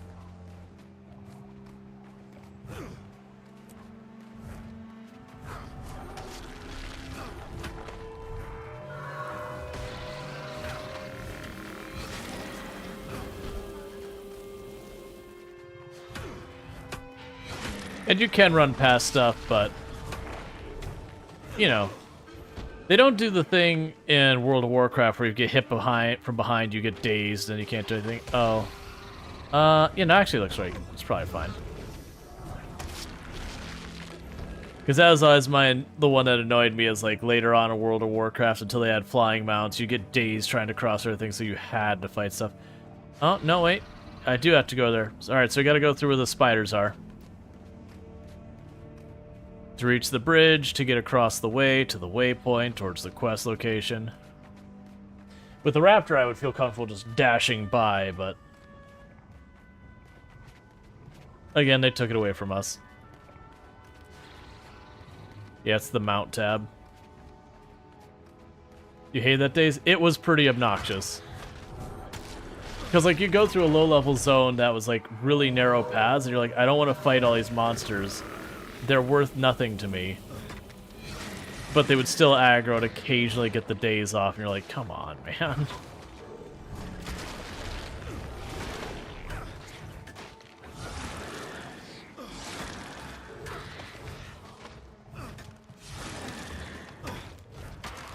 Gave it my all.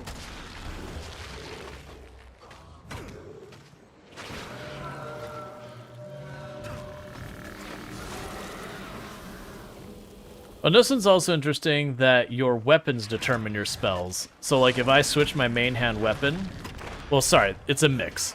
You've got some of your abilities are based on your weapon, some of your abilities are based on where you put your hero points.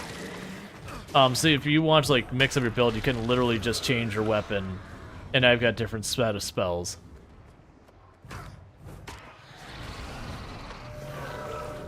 Swift and steady. That's when you murder them, and their next spot of anger and fury.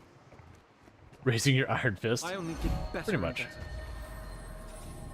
Over in Bouldermouth Vale, herder Lyot's been having trouble maintaining her Doliak ranch. A group of local ice worms developed a taste for her Doliaks, and Lyot's caught between fending off the worms and tending to her animals. If you have time, stop by and lend her a hand. Okay. So it gained a level. Vitality condition damage, that's the one we want. Second specialization slot. Personal story chapter 5. Exotic equipment and more hero points.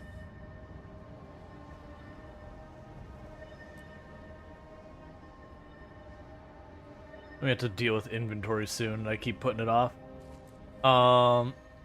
Alright, so second specialization. I'm trying to remember where that even happens.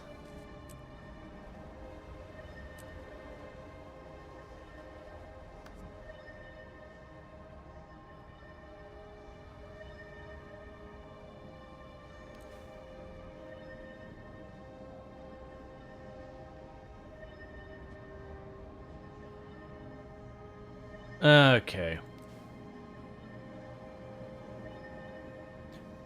Right, and I was moving towards doing more on the affliction and less on the minion side of things. Just hadn't gotten there.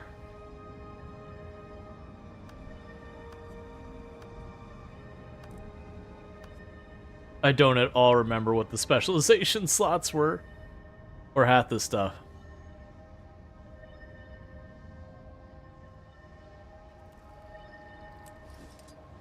Right, so you can have multiple sets of equipment.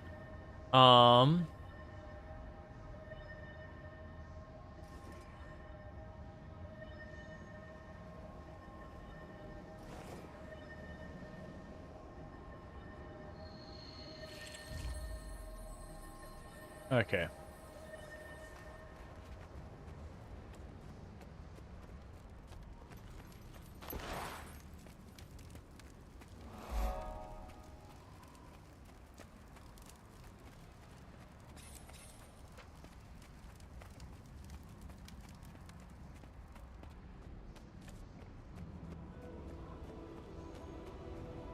I'm guessing this is the way in there, and it looks like it might be a town.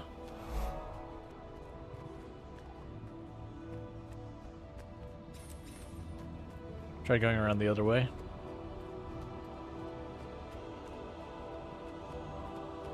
Oh, did I accidentally switch my weapon?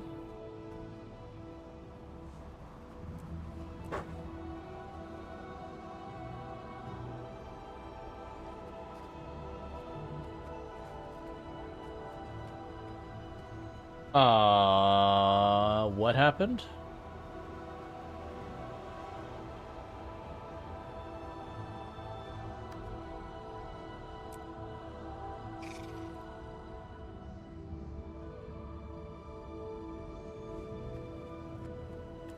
I don't...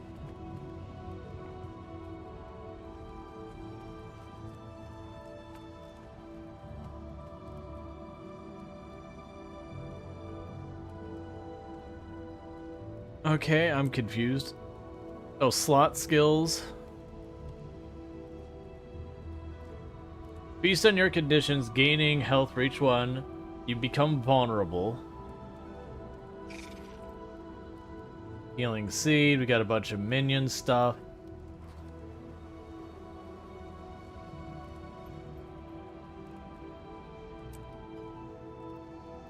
We have traits. I changed something. Did you know they still make Warcraft Mega Blocks? I have no idea what that is. Imagine throwing a undead at the Lich instead of doing sword combat. So I changed my helmet, but my spells changed.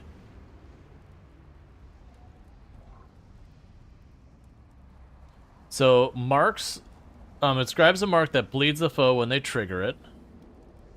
It describes a mark that chills and poisons a foe when they trigger it. It describes a mark that damages enemies and transfer your conditions to them when triggered.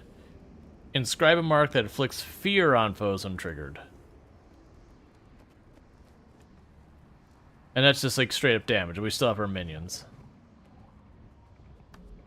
I am so confused as what happened.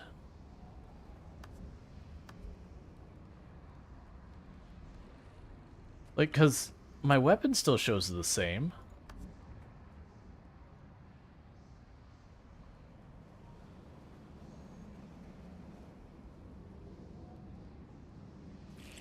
Oh, it's fine. I don't know. You can never learn enough.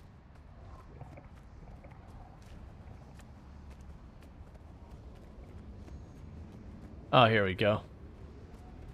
I'm so distracted by the fact that all my spells change.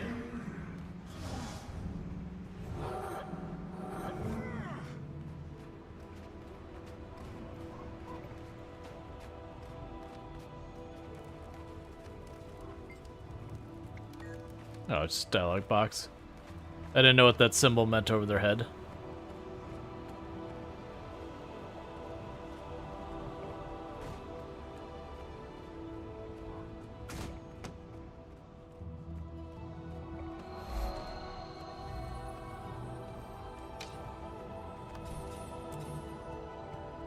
Oh, we'll deal with that later. I have so much to tell you.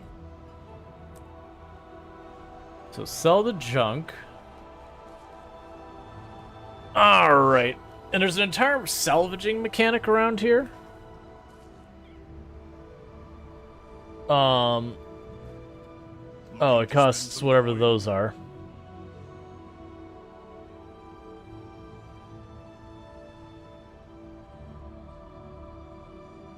I don't remember what half this stuff is. Contains a guaranteed item redeemable at the Black Lion statuette and redeemable Black Lion statuette, as well as 2 common items. Each chance has a chance for a rare item, including exclusive skins not in Rual. Oh, right, you have to get keys for those ones. That takes you back to town.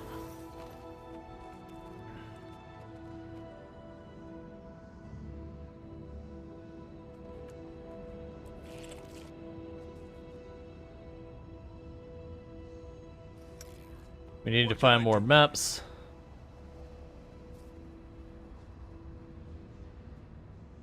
Yeah, it's for salvaging items. Most of those I don't care about.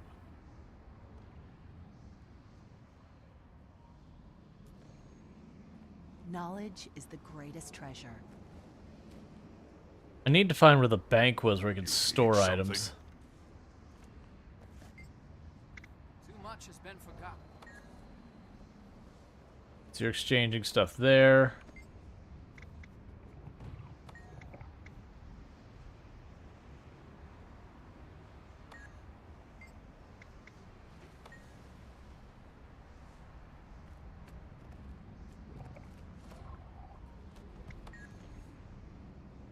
We have supplies.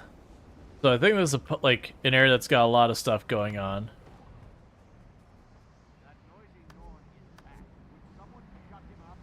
All right.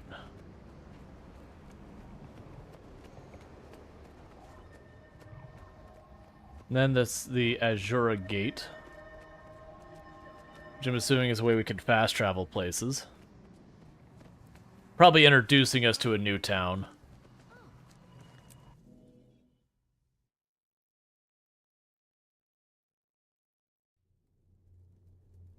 Don't worry about Steward Gix. I'll handle him. He'll be mad for all of 3.5 seconds. Murdered.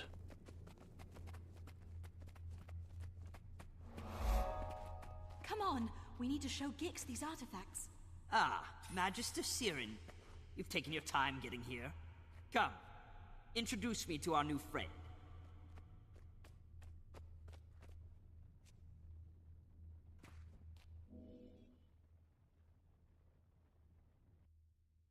Magister Siren. Yet again you neglect your duty to go on an adventure. You're completely no. out of control, you blasted weed. You're very lucky my expedition team needed your help to get out of there. I love you more. I'm going to go easy on you. This time. Okay, you sleep well. But if I ever find out that you ever risk another novice's life on one of your little curiosities, I'll prune your ears. Mark my words. Ah, our newcomer. I'm sorry for all the trouble. Siren is something of a firecracker. The novice did very well, Steward. Don't fuss. Look, we even recovered these unusual artifacts. Won't you translate the writing for us, Gix? Don't wheedle me, you leaf-addled reprobate. Why I tolerate him... Oh, my goodness. This is fascinating. Tell me, was anything missing from the cave? Yes, the dredge had taken a weapon from the cave. That's a wonderful guess. Guess something else, Gix. This is fun. By the cogs of creation, they took the sanguinary blade. It's a legendary sword made of frozen blood. The weapon was lost when the stone summit dwarves vanished. A sword made of blood? What kind of blood could possibly be made into a weapon? The worst kind. Dragon blood. Magister, novice, you must find that blade and bring it safely to the Priory. We're on it, sir. You can count on us. Oh yeah, the Priory is like the faction we joined. Prince's name was Dagnar Stonepate, apparently, and he was tremendously famous. Famous then? Dead today. He's nothing but a bone orchard now. Okay, now these are ones I'm going to use. Alright,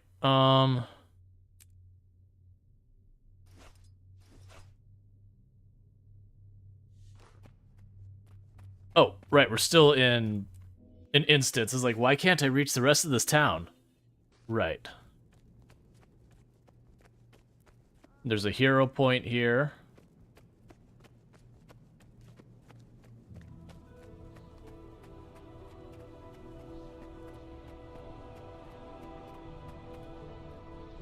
Gotta remember it unsummoned everything. Because it does that every single time. That's actually, honestly, one of the biggest reasons I want to switch to just doing Affliction, is I'm tired of resummoning my things everywhere I go. The magically suspended tablet contain an amassed knowledge of the Priory. Surging with power, the tablet's encryption emit a faint glow while they rotate around the central pillar. Commune with this place of power.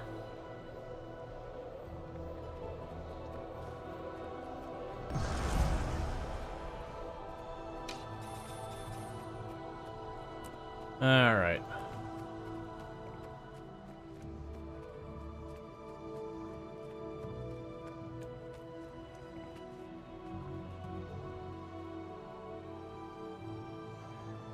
So, yeah, this would be just straight up better.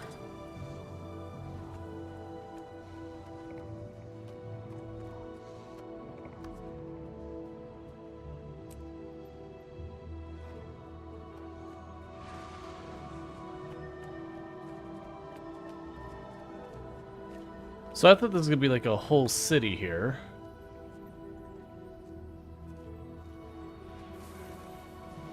And it appears I need to go back the way we came to try and get stuff. Trying to remember how the surplus inventory thing works.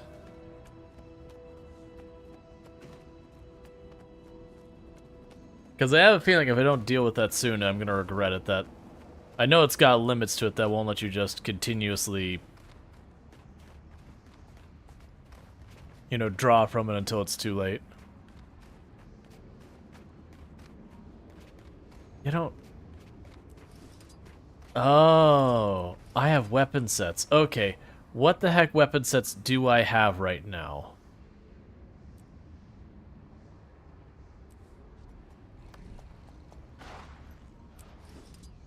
That's equipment sets, it's not the same thing. So that's weapon set 1. And weapon set 2 is the staff.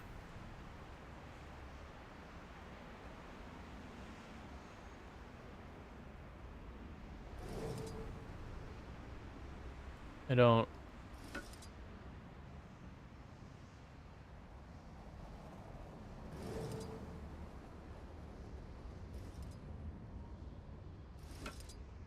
Okay.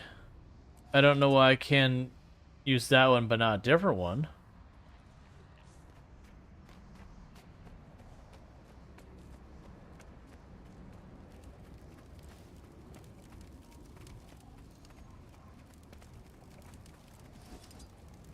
So I can set those up, but alright.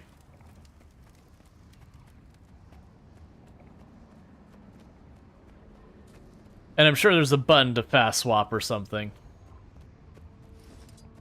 Okay, it's tilled.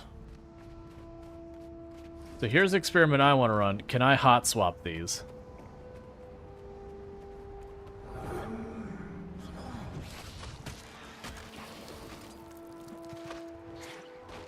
I can, but it ended the effect of the spell I had the moment I did. Because I was wondering if those things that ultimately I would be setting up where, you know, I'd have one that I'd use like set up some attacks, then it's hot swap to the other one. But it doesn't look like I can do that. It does seem like you could do some interesting twisting where like you could have a healing staff and like some other one and just hop back and forth real fast. I don't know how actually useful that'd be in practice though, because all your gear would be spec'd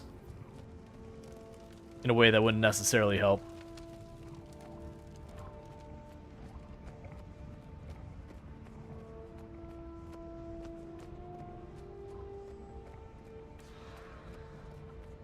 They're doing that thing where I do something, and they immediately go, hey, if you could just go back to where we had you just come from.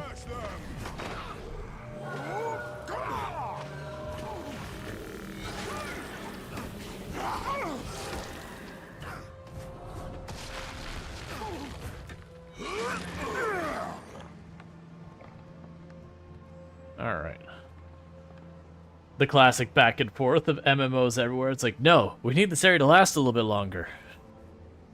What if we had the player pick up these flowers and then take them to the other person who would then give them a piece of jewelry to then take over there, but then the person would want, you know, like equipment or whatever, and you'd end up running around all of town to introduce you to each and every NPC. That's an exaggeration of what's happening right now. It's just, I did a thing, I left, and then immediately go back where you came. We've got a mount to sell. We need you to want to move faster.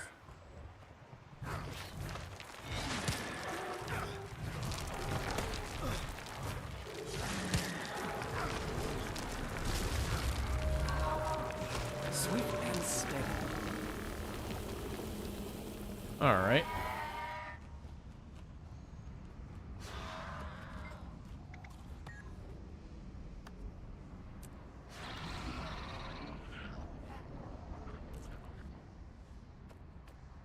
Okay.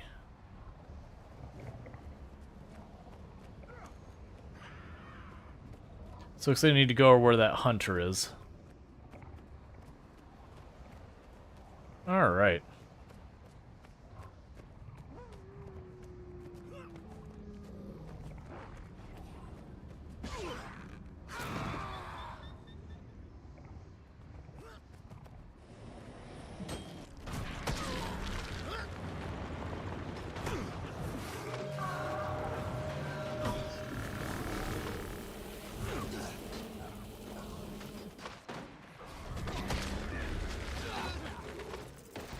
Thanks, you all, the NPCs standing around watching me fight. No, it's fine.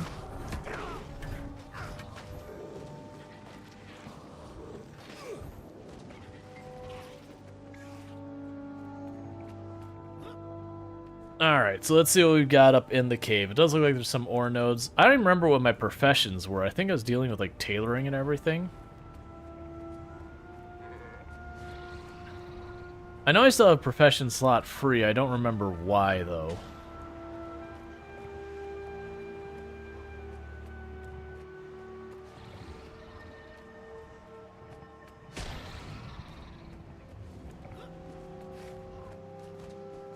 Oh, it's a defeated player. That's okay, I don't see how you get there. I think there's a cave system down inside we have to go to. Wait. Oh! I ran right past. I was like, wait a second.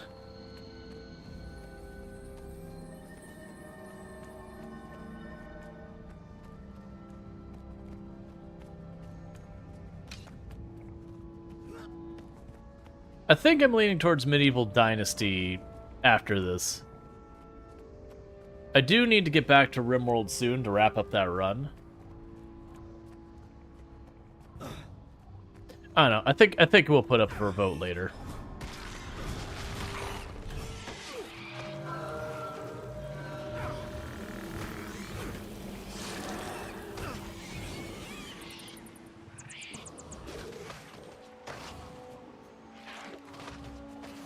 Okay. I just really been enjoying Medieval Dynasty, and I think it's one of those games that is probably on for streaming, a borrowed time kind of thing, where if we want to really get to play a bunch, I need to be doing it in the relatively short term.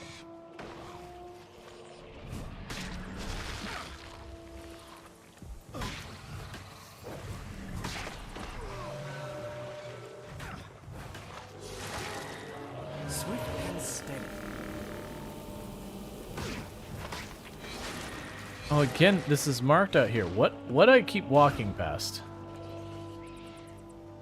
Let's keep, like, autopilot. There it is. It's probably literally going to be going back in there. But, as an instanced thing, not just the world map. Yep. That's exactly what we're doing, is we're going in this place with her now.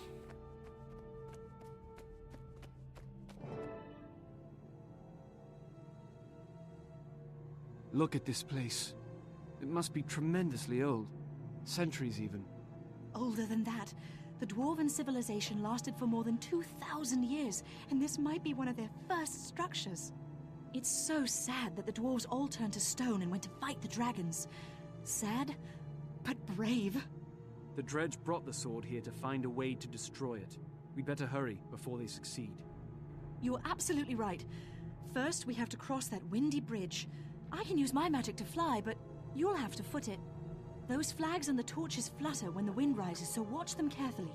Use the walls for cover. Keep your footing, go as fast as you can, and don't worry, it'll be cherry. Here we go. And then we died.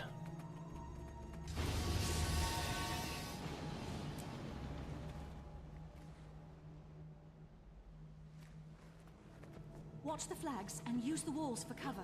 That wind is fierce.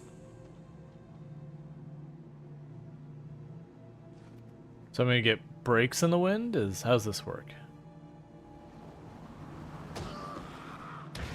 Apparently I was too close to the edge in case anyone was trying to keep note. I need assistance.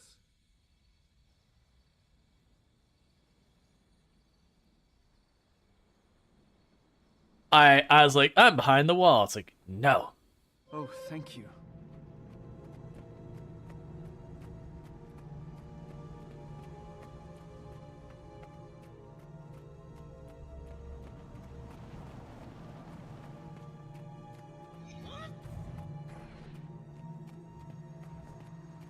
No, just get down. Thank you.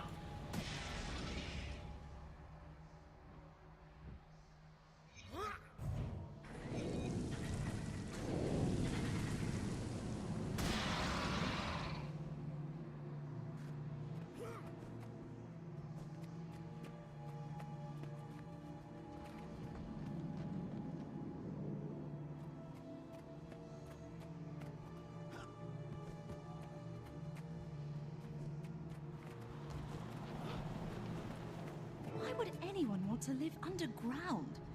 If you ask me, both dwarves and Asura have some serious issues. Okay. I know these symbols from my priory training. This is the tomb of Dagnar Stonepate of the Stone Summit Dwarves. Dagnar killed a human prince named Rurik, destroying the peace between the kingdoms of Kryta and Ascalon. That apparition must be the ghost of Dagnar's Drake Mount. I don't think it's noticed us. Ignore it and find a way to get up to that ledge. You never learned that trick. Huh. Well, looks like you'll have to climb. I think I see a path to the top. I'll mark it for you. Follow the trail of sparks.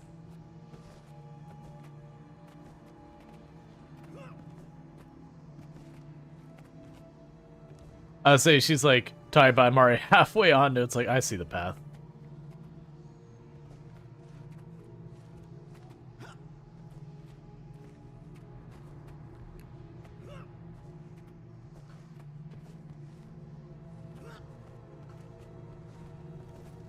You did great! I knew you could do it! So...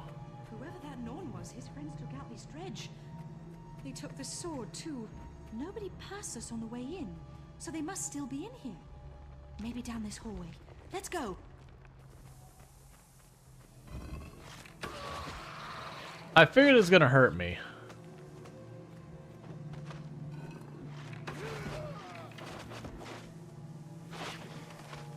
It doesn't hurt enough for me to care. As opposed to two researchers. We're the good guys, they're the bad guys. Get him.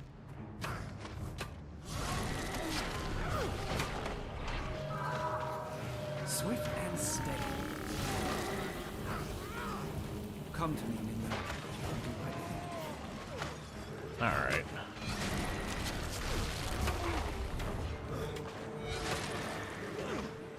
I like that we've established that we're good on ransacking a tomb and they're not.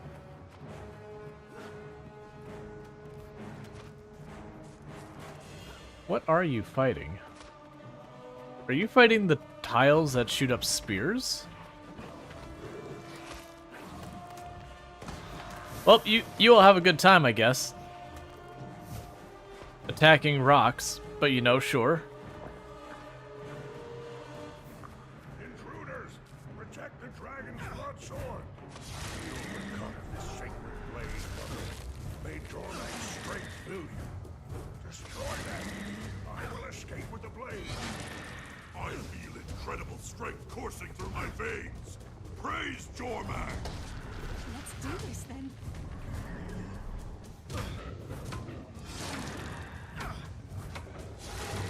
This somehow feels like it shouldn't work this way.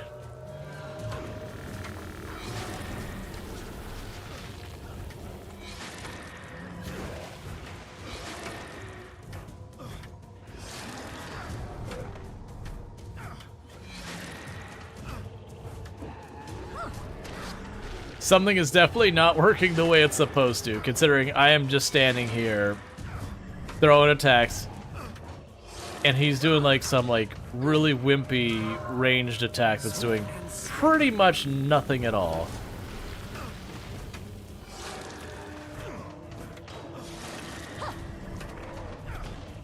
I have a feeling this is supposed to be like an actual like endurance fight or something. Stig Frostbeard. I've heard of him. He's a son of Svanir.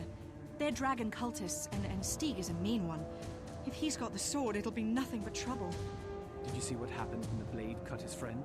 It turned that Norn into a monster. I saw. That looked like dragon corruption to me.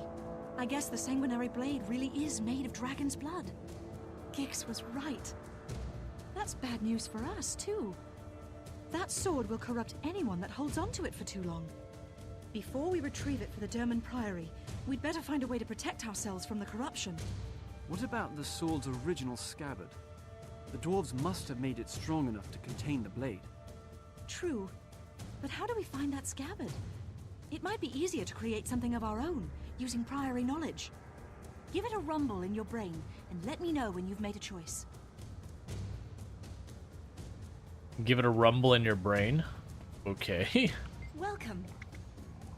Alright. Let's see. A nick of the sword, turn hardened to monster. Clearly, even if we get the sword, we can't carry it around like a tree branch. Let's see. What kind of artifact could do that? Sword made from the blood of Jormak the Ice Dragon. Seems like it's even more dangerous than we thought. We have to contain it somehow. What can we do?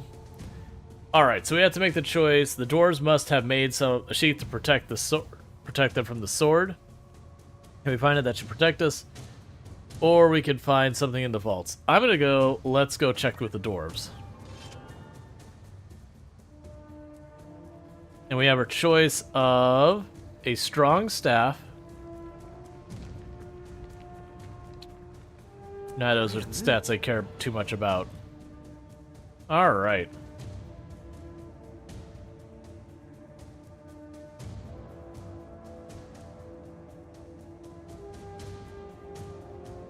And these are all things in the area, so you can actually tell when you fully explore an area, like how many cinematic points and that you've missed and whatnot. I appreciate that a lot. The game client has lost its connection to the server. Please wait a few minutes before restarting the client and trying again. Okay.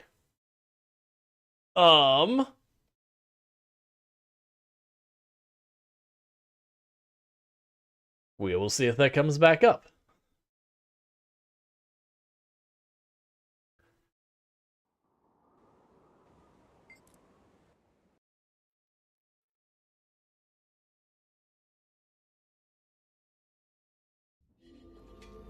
Excellent. So we just got, like, disconnected. That's fine. Hey. Do you mind? I'm trying to give myself momentary cover so I can pour myself a drink.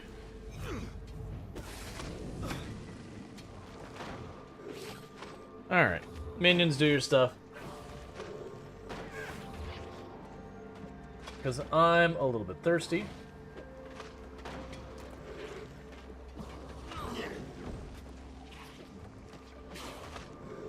Alright. That is one nice thing about summoner builds in these kinds of games. Is a lot of time just regular rubbish enemies, the minions can handle them by themselves without much help.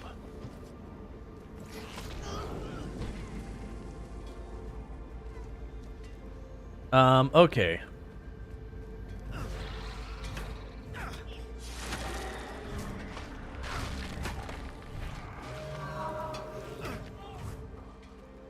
I'm supposed to destroy towers?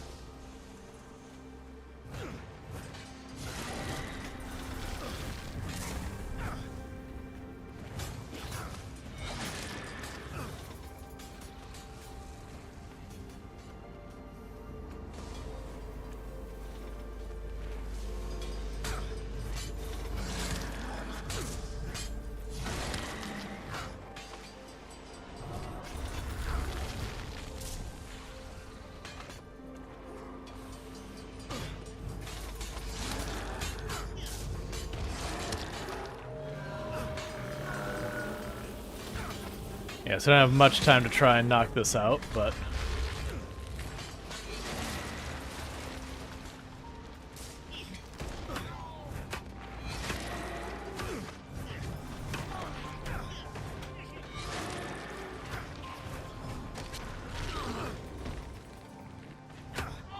Alright, just trying to... Now I got quest understands for like standing right at it.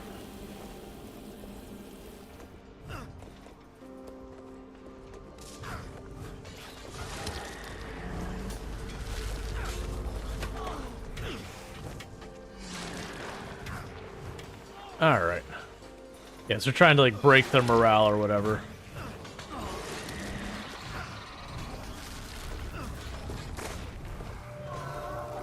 Swift and steady. Alright.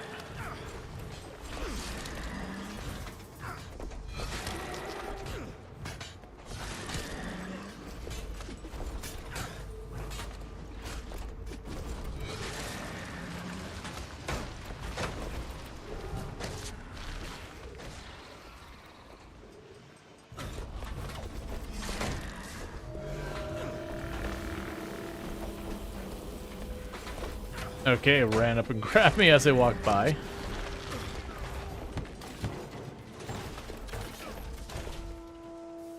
Alright, and we had one more tower over here.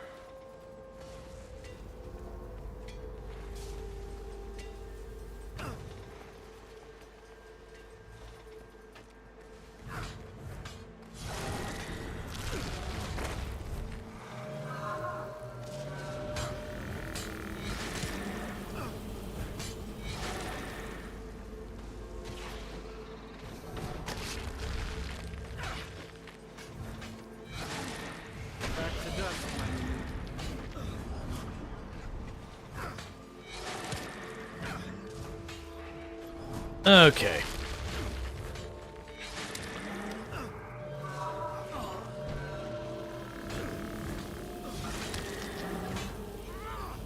Gotta place some minions that are starting to die because I'm mostly just ignoring them and just hitting the towers.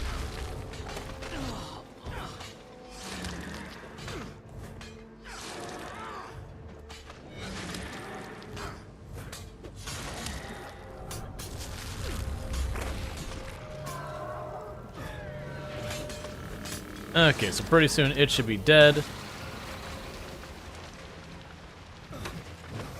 And now it just says to break the morale.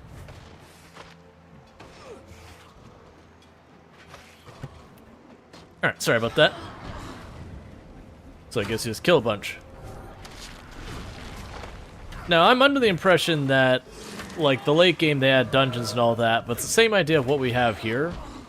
But you know, there's like extra tiers of stuff you unlock and all that. Exactly what that is, I don't really know. This is my first character playing.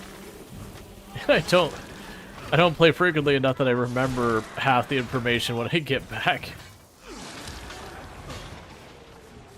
So I have to like relearn it each time. Luckily, it seems like a pretty good game to be able to jump in and out of relatively easily.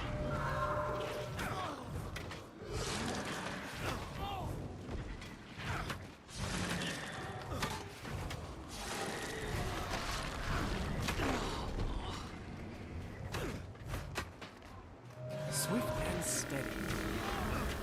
Okay.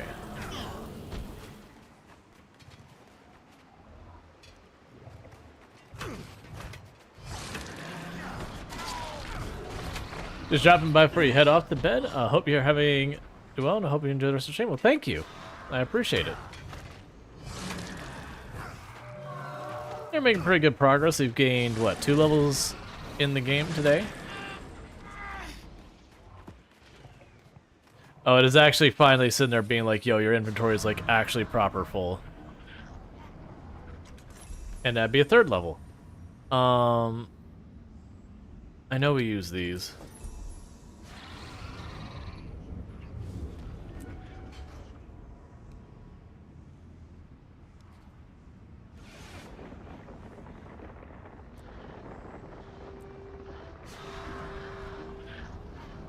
Not gonna use that right now.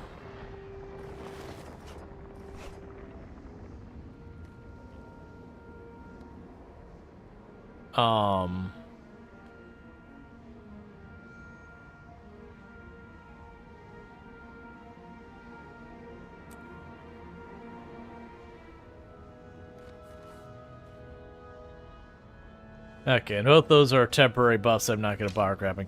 Yes, I really need to get our character back to town or whatever. Where? Okay, so you're way down there.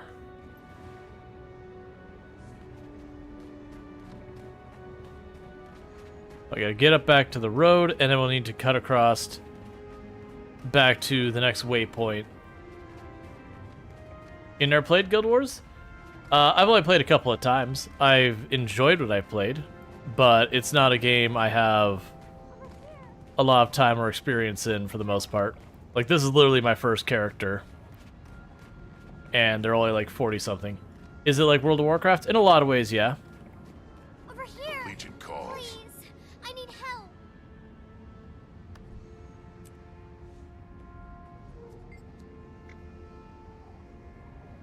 You have summon an ice elemental.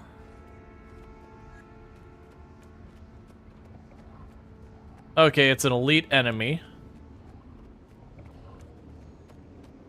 I guess I'll just poke it anyways, even though it's not a good idea.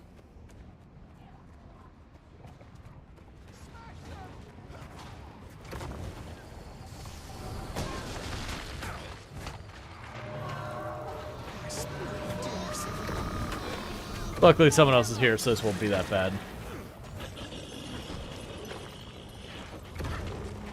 Now that was an adventure. Aw, I didn't even get a scar. Turn to the lodge. There's a keg with my name on it. I think you mean my name, friend. Oh, let's just share it. Yeah! Okay, right, so I have my salvage stuff. I'm not going to use that, so break that apart. Deposit materials, gain some luck. I'm probably never going to use that. So get rid of that.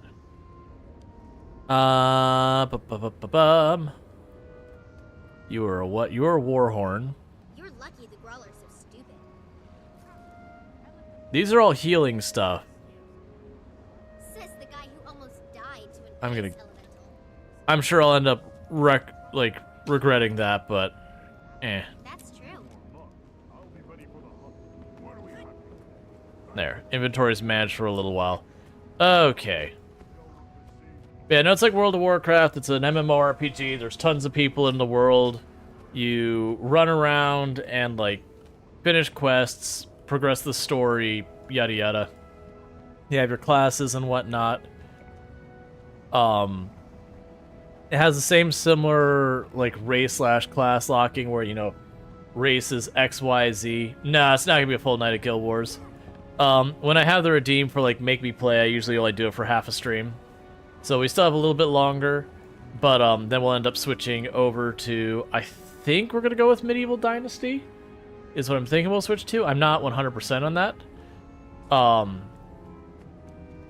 Because yesterday I had said I was going to play RimWorld, and I had forgotten that I had said I was going to play this today, because it was for the Make Me Play redeem.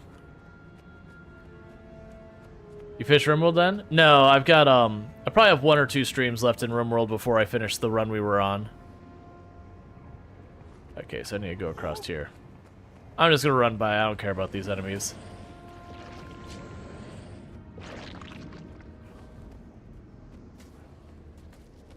And I'm tired of grinding through all of them again and again when I don't need to kill them for anything. Like, I feel like this is the point. They really intend on you buying the upgrade stuff so you can get your mount and all that. Do you dare challenge me? Just try it. I dare you.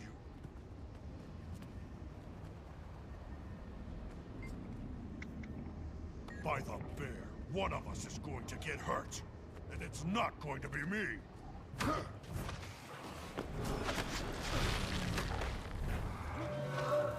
I don't know why I'm fighting this person, but the fact that he asked me if I was going to challenge him meant I absolutely had to challenge him.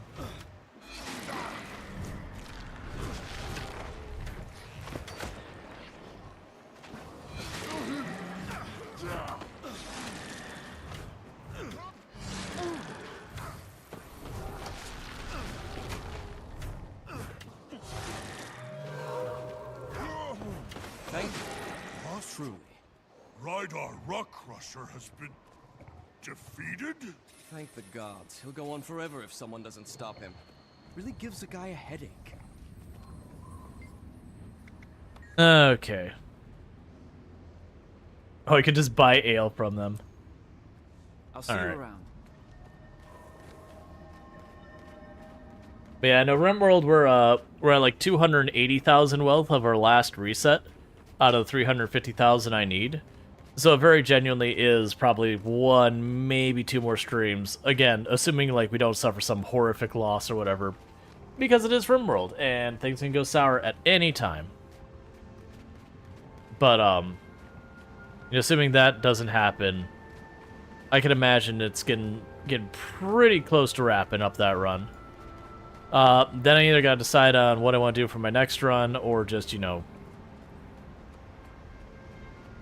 Rimworld aside for a little while. Supplementing? I'm not sure what you mean by supplementing. Like, this is, there's a redeem on the channel called Make Me Play that basically you can obligate me to play a game. With some exceptions. But, that's all this is. Did your other messages not come through? Are you supplementing games or sticking with Farming Simulator 22? Well, that's what I was saying, because I don't know what you mean by supplementing.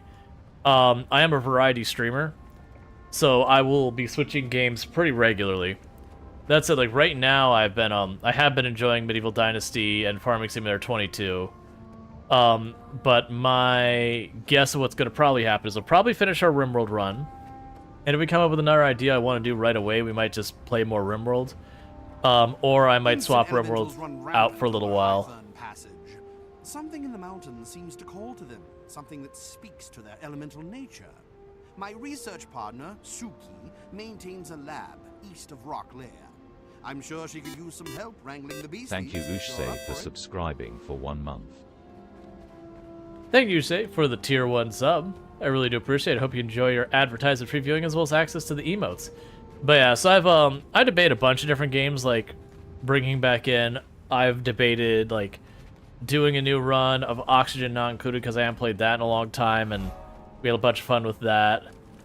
We're just kind of in a weird spot right now with there's really like not a whole lot going on game dev, like games wise. Priory has run into trouble in the Molotage digs. A research team is looking for relics that hold information about the war between dwarves and destroyers, but Dredge are attacking the excavators. As the researchers progress, the destroyers themselves have started appearing. Okay. But, with all that, like, we'll swap our game in. I'll keep playing Medieval Dynasty when it starts to drop off, or if we hit a point that we're like, yeah, we've kind of finished what we want to do. Whatever they end up being, like, that'll go away, some will pop in. You play the exact games I play? You can start a no money run in Farming Simulator 22. Gotcha. Now I play a pretty wide range of games on the channel. But yeah, like a lot of like we've done survival, city builders, tycoon builders, settlement builders, simulation. It's been a little while, but we've done roguelike, roguelite, all those kind of things. New lands, new opportunities. But then we have the Make Me Play, like, that's usually when I get the far more out in left field kind of games, but I usually enjoy it. It's a nice way to mixing it up.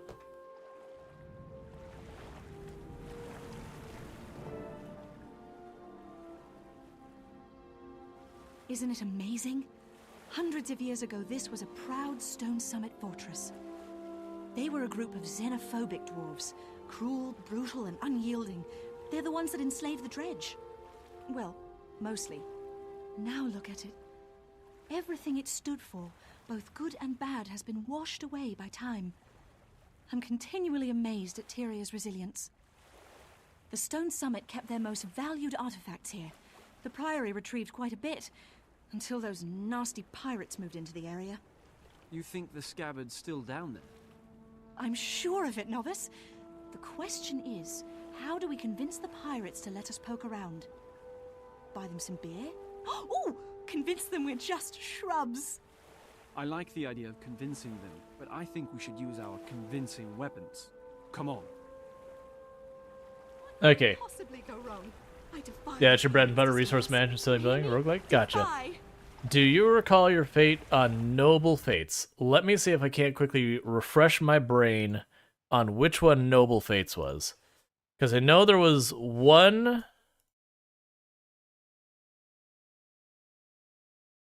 I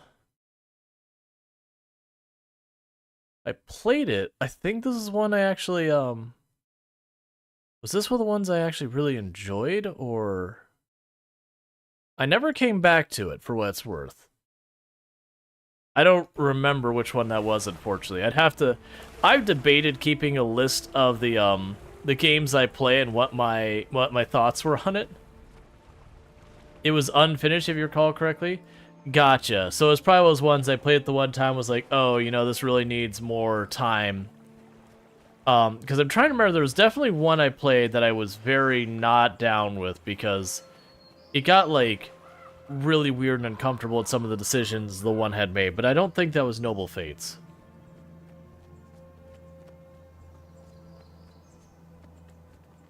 But, like, there was one that, like, literally required you to do, you know, do slavery and then, like exploit your slaves in sexual manners and all that, and I just, like, I am not okay with any of this. That you had your character's needs, and it was, like, food, shelter, and, like, sex. And it's like, what is this game? Like, and the game was, like, gorgeous and looked really good otherwise and everything.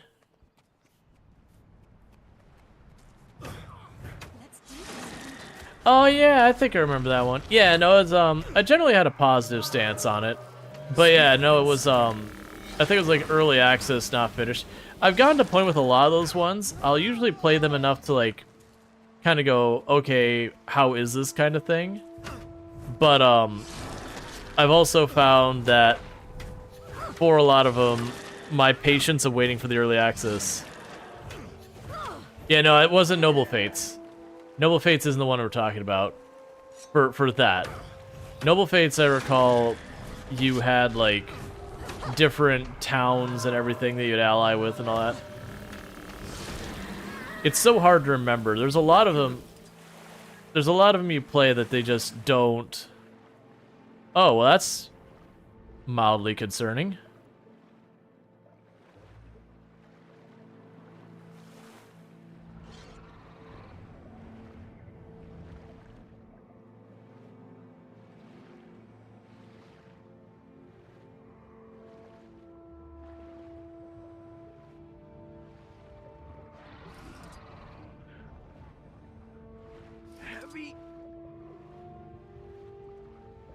Ugh, I should have paid more attention in Magister Stonehier's classes.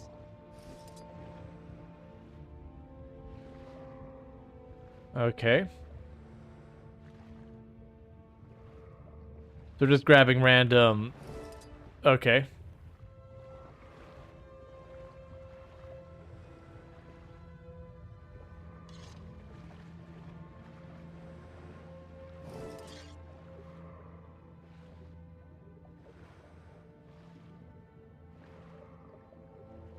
That's all really curious. Hey, Sarisa Mage, how's it going? But yeah, no, it's, Noble Fates is fine. It was the other one I was thinking about. But there's been a lot of games trying to do kind of the same thing as games like RimWorld and all that. And I wouldn't say a lot of them were bad so much as a lot of them just, you know, they exist in a world where RimWorld exists and they're just nowhere near as complete, thought through, however you want to go with it. And so you kind of sit there and go, okay, it's a new one, but also kind of, you know, it's just fine. Hey, Pancrower, how's it going?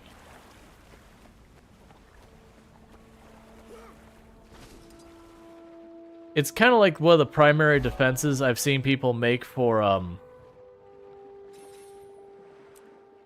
Kerbal Space Program 2. Is they're like, well, yeah, but Kerbal Space Program 1 was really in rough place during its early thing. It's like, right. But also, Kerbal Space Program 1 cost like $15 when it first came out, or whatever it was, versus Kerbal Space Program 2 was like 50, 60 bucks. And then my other stance was, Kerbal Space Program 1 existed in a world where there was no Kerbal Space Program or any game really like it. Now that's what I call combat archaeology. Well done, novice. We retrieved the scabbard. Now how do we find the sanguinary blade? Oh, that's right. I totally forgot to tell you about that part. Oops. The Arcanist back at the Priory used a scrying spell to track Stieg. They told me that he's hiding near Black Baal's mill. We're also on double secret probation. Turns out Gix was mad about us not reporting after we went to the tomb. Wait, we were supposed to report in? Siren? If we don't find Stieg Frostbeard soon, the sword will corrupt everyone around him. It'll turn them all into monsters. We've got to hurry to Blackbrow's mill. I'll meet you there. And Siren, don't forget to bring the scabbard. But yeah, for those who don't know Pancro, absolutely fantastic content creator on the platform. Sorry, I'm being distracted by things. Greatest Pink and Squid on the internet, playing a whole bunch of fun games. Baldur's Gate 3 lately, so definitely check that out. But yeah, all right, so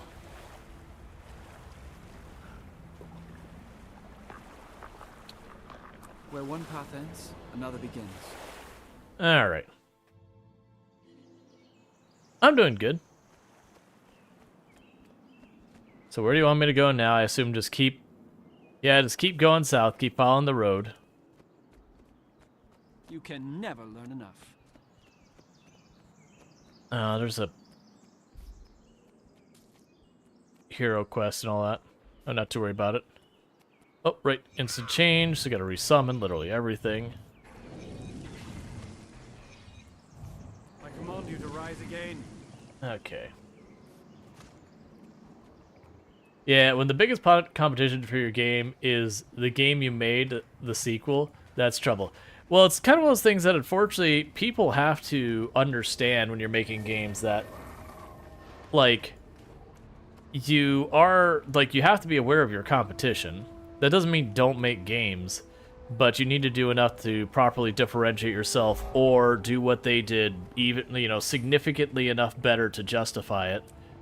But like in the situation with, like, for example, Kerbal Space Program 2, I would not say that Kerbal Space Program 2 has done enough to differentiate itself, to warrant me, like, buying another game kind of thing. Oh, you're way down there. All right, I'm gonna go get this waypoint to the west.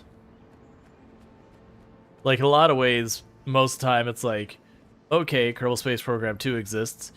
So should I get it? No, you should get Kerbal Space Program 1. This find is too important to lose to the dredge. Because it's the better game. Will it be better someday? I honestly don't think so.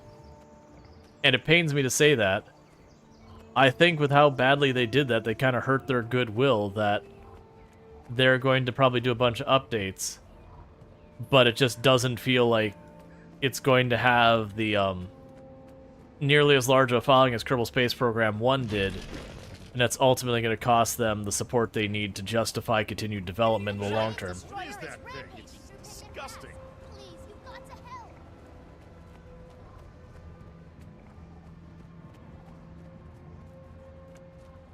We'll see.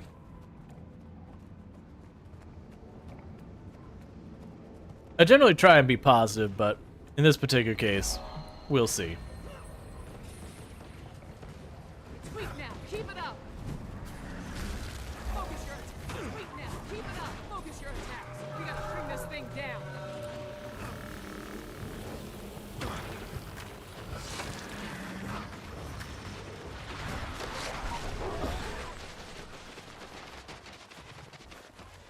Cool. That's right. Mess with the Priory and you'll see our research put it to action.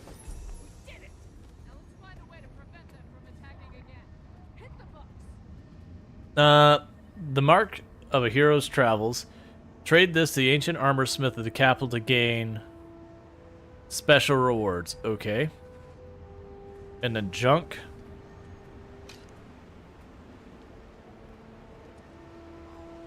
That could be a crafting material. Alright.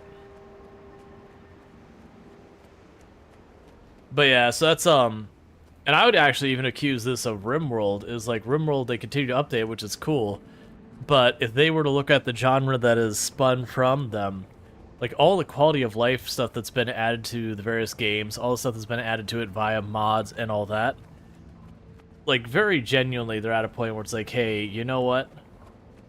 They really should be bringing some of those things in-house.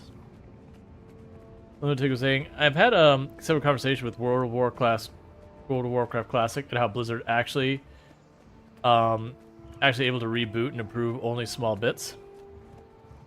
But yeah, I mean, I would argue in a lot of ways World of Warcraft today versus World of Warcraft when it first came out are very distinctly different games. Like, you actually had a talent tree that you made lots of... Like, so the problem was you had your different points you could put in your talent tree back in the day. They weren't as meaningful decisions to me. Fool! Pirates from Greybeard's Landing and Jetsam Isle are always threatening Kuluku Quaggins. Quaggins are peaceful. Will you help Quaggins? But what ends up happening with a lot of them, though, is like you'd have those trees and they had a couple meaningful decisions versus the trees nowadays in World of Warcraft. It's literally, here are your, you know, this bar you have 3, that bar you have 3, that bar you do 3. And that's kind of it. That said, I would definitely accept the accusation with the with World of Warcraft back in the day. If you were PvP, like, you choose your class. If you're PvP, that's the build you're doing. If you're this, you would do that. Like, and you would have people would be all up in arms being like, why did you take that talent instead of this other talent? They removed the learning curve? Yeah, it's always a tough thing to navigate. Sorry, when my windows got pushed behind stuff. It's always one of those things to navigate. To make your game accessible to new audiences, because you have to. Because regularly you're going to have people who are going to stop playing your game, that kind of stuff.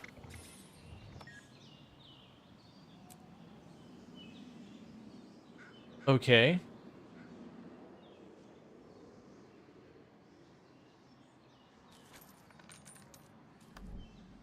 That's a new one. So, my accessory I'm going to equip is effectively Alright.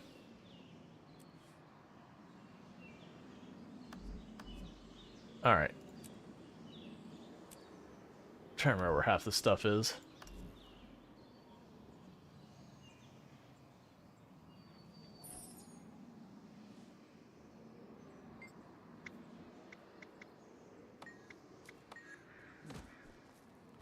Oh, you're no longer a merchant? Weird. But yeah, so it's one of those things that you need it to be something that new players can realistically get into. But at the same time, you don't want to hurt your existing audience. And that has been a battle that countless games have fought with. Many have not succeeded. The residents of Vangier's Stead have been driven from their worm hunting grounds by Jotun. They are desperate for help. Cool. That's not where my story quest is, so I'm going to keep following my story quest. But, like, it's a thing that ran into EVE Online that, you know, you kept getting larger and larger and more fancy ships, but it would take you literally years upon years upon years to train to be able to do those ships. But it is one of those things that, because, you know, over time people would attrition away, you started running into problems where you weren't able to get new players to play, but the time investment, new players, even if they did join, weren't willing to pursue them because they weren't sure they're going to stick around because the game has gotten stale. So you do have to fight that. Hard games have higher replay value. Right, so that's fine when you're talking a solo game. When you're talking an MMO game, though, you also have to keep in mind your community, your player base, also has a value. And it is a thing that over time you will attrition away players who have burnt out in your game and all that, so you do have to draw new players in. Like, you have to. That's a non-option. And it's kind of a rock and a hard place where it's very tricky to navigate. Hello there, Norn. We're here from the Derman Priory, and your friend Stieg has something that belongs to us. We're just here for Frostbeard. Bring us the sword he carries, and we won't hurt you. Pathetic little bookworms. Stieg Frostbeard is mighty. He will attack Lion's Arch, and we will show you all Dragon's power. Stieg's blood sword is a holy relic of the dragon, Jormag. The dragon blesses Stieg for his faithful service. He will lead us to victory. It's not too late. Please, think about what you're doing. The dragon may give you power, but in exchange, he's made you slaves. Abandoned dragon in his time of triumph? Why would we do that? Lion's Arch is filled with innocent people. You can't do this. They aren't listening, Novice. Time to switch to Plan B. Go get them! Plan B. Murder. And of course, it unsummoned everything, so I gotta run around and resummon it all. Thank you Flemsneezy for subscribing for 19 months. Thank you Flemsneezy for the Prime Gaming sub. You get only one of those a month, and you can use it anywhere on Twitch, and you chose to use it here, so thank you so much. It does mean a whole heck of a lot that you do that. Is power worth so much pain? Yeah, so 19 months, a year and 7 months, a heckin' long time. So thank you again. But yeah, I know it's a problem in almost every game that has any length to it. Because one of the things they'll do in games is you'll have whatever the initial kind of max strength you can get, and that'll go away because they'll make like a higher tier and a higher tier and a higher tier and a higher tier. And they keep having to do resets that like bring it back down kind of thing.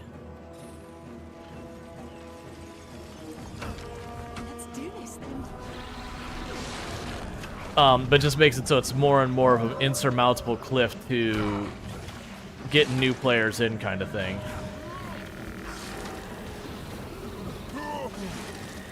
And while by all means you don't want to water down the game or whatever on your existing audience, it is always tricky drawing in new people and retaining it. It's actually a problem. No more polite discussion, Novice. It's time to kick some sod. But there's like that's actually what problems that Warframe has is they kept adding good like stuff more and more and more, but they didn't ever add to the end game of it, so people would burn out and move on because, you know, sure you get a new weapon, but it didn't mean anything unless they made it overpowered.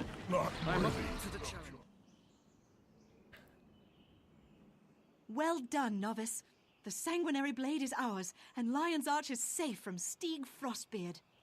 It's hard to believe that Stieg was willing to see all his Norn friends die just to keep the power of the sanguinary blade. That's not hard for me to believe at all, Novice. It's typical of the idiots who serve Elder Dragons. The dragons are a blight. They don't care about anything but their hunger. Their followers are just bad. Even if we find a way to save the world from the dragons, I sometimes wonder if we'll ever find a way to save us from ourselves. When Gix told me I was going to be mentoring a new novice, I thought it would be an incredibly boring task. But you know what? I really like you. You're willing to try new things, and you've got a good head on your shoulders. Thanks, Siren. I have to admit, this has been a lot of fun. Cherry, come on, let's get the sword back to Gix. After that, we'll work on saving the world. Okay. But yeah, no, it's always been a difficult thing, and there have been games that have navigated it well, but they usually have to get pretty creative in their solutions.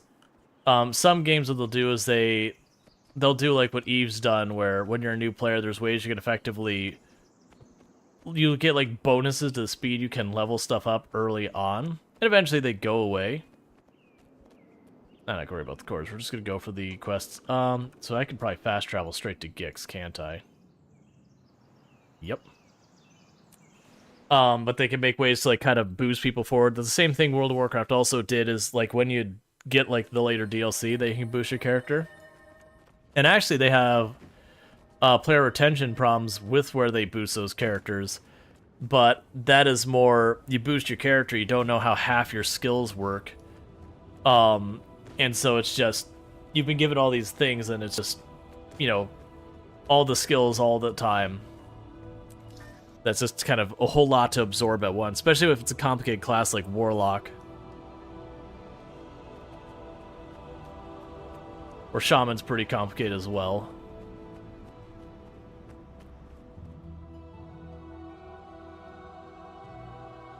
At last, the sanguinary blade. I shudder to think of the damage it would have wrought without your aid.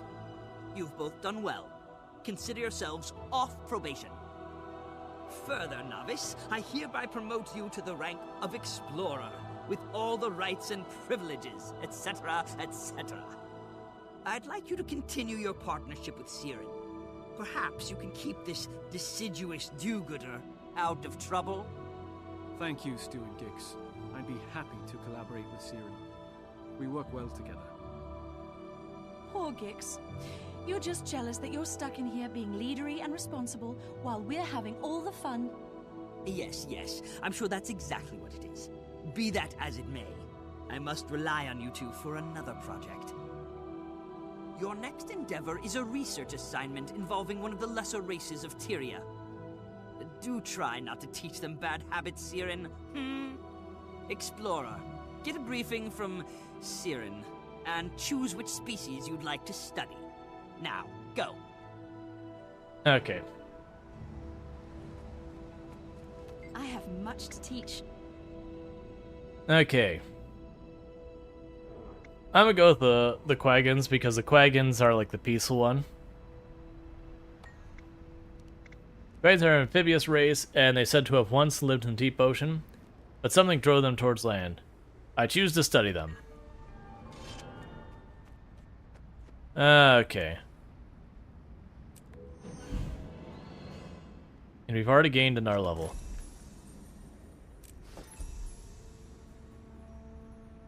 They keep saying, oh, it's at 45 I gain a second. Okay, I understand. I wasn't reading this part on the right, and I was like, what do you mean? Yeah, no, in World of Warcraft, I, at some point, mained almost every single class. With the exception of Mage and Paladin, I never properly mained. Like, I set out with the intent to.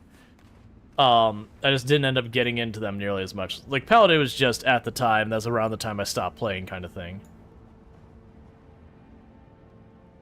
Never did Warrior Priest. At the end, I ended up doing Priest a lot. Warrior was also one I did repeat. It was the first class I mained, was Warrior. And I did both, like, DPSing and tank. Alright.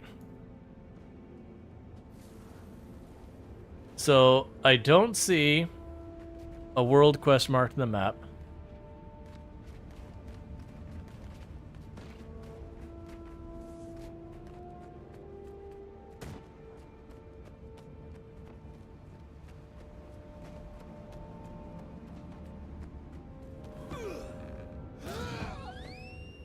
Okay. Oh, right, unsummon my things again. That's the one downside of all those story things, is because they're all instants, I have to resummon things after every single one. I do think that's something the game probably should... I mean, they're probably not going to change at this point. The game's been around forever. It is those things I kind of wish they would change how it works. And they probably have reasons, like, so you don't jump into a PvP zone or whatever, have your whole army deployed and just jump on top of someone. Honestly, I don't think it's that big a deal, though.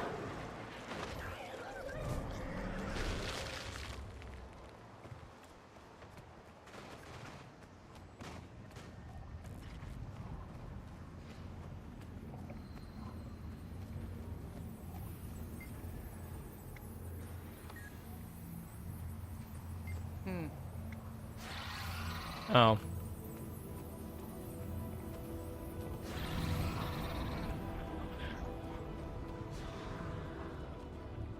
Okay, so there's a path down here, because it's marking that there's an area for me to find... New lands, new opportunities. Guild Rush? A guild officer needs to activate this rush before you can participate. I don't know what that means.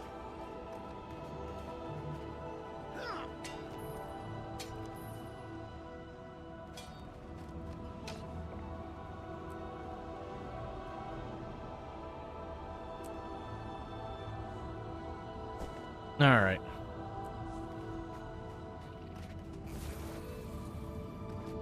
So I figured... What are you? Lion's Arch. Yeah, I did Priest a lot And a big part of why that was is I found it to be fun to be able to like mix between both the PvP and the PvE kind of side of things. There is a lot of waypoints here.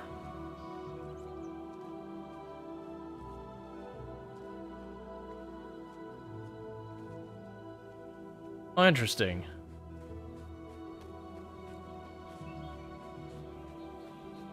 But, it was also a class that I could do stuff solo and not have to, you know, bring all sorts of supplies and all that kind of nonsense for it. I did tend to I liked running support a lot in the game, so I ended up doing a lot of healing. So I also like Shaman mained as a Restro Shaman for a while, which I really enjoyed.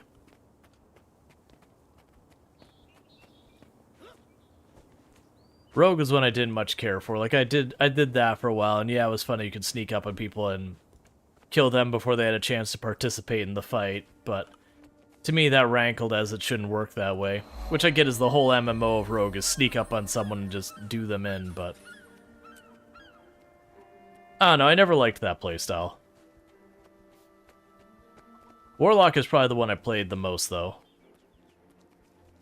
Of the classes, it was one of the most involved and had the most variety in how you played it.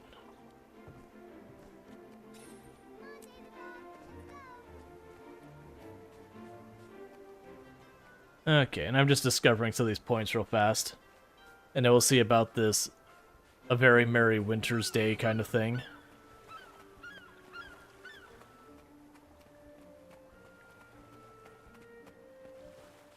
I do think we'll be switching, and not super long, because this feels like a relatively good breakpoint. We did the Winter's Day stuff. We finished a bunch of the main story stuff for our... I don't know what the term you'd use for it is. Not guild, but like the faction or whatever we joined up with. Alright, so this is a jump quest situation, I'm guessing.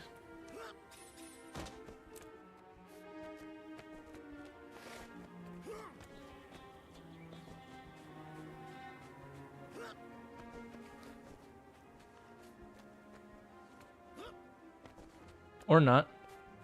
Yeah, so it's up there. Oh. It's just stairs.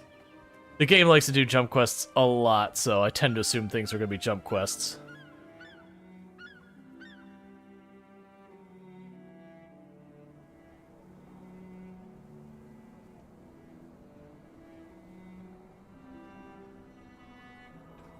Yeah, so my assumption is this is like on, oh, what was it, Dalran?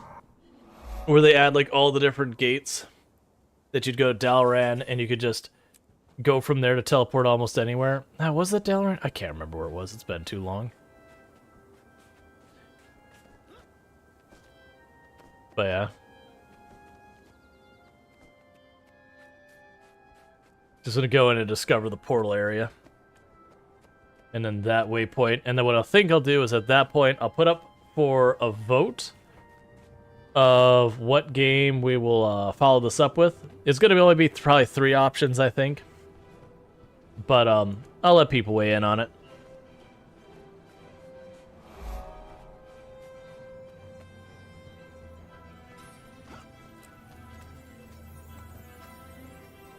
Alright. Okay. So what we're going to go ahead and do is, first of all, for all you over there on YouTube, I'm going to be ending the stream on your end for right now, because I can't switch game categories on YouTube without ending it, so that's what's going to happen, so don't forget to like and subscribe. But for everyone else on all the other platforms,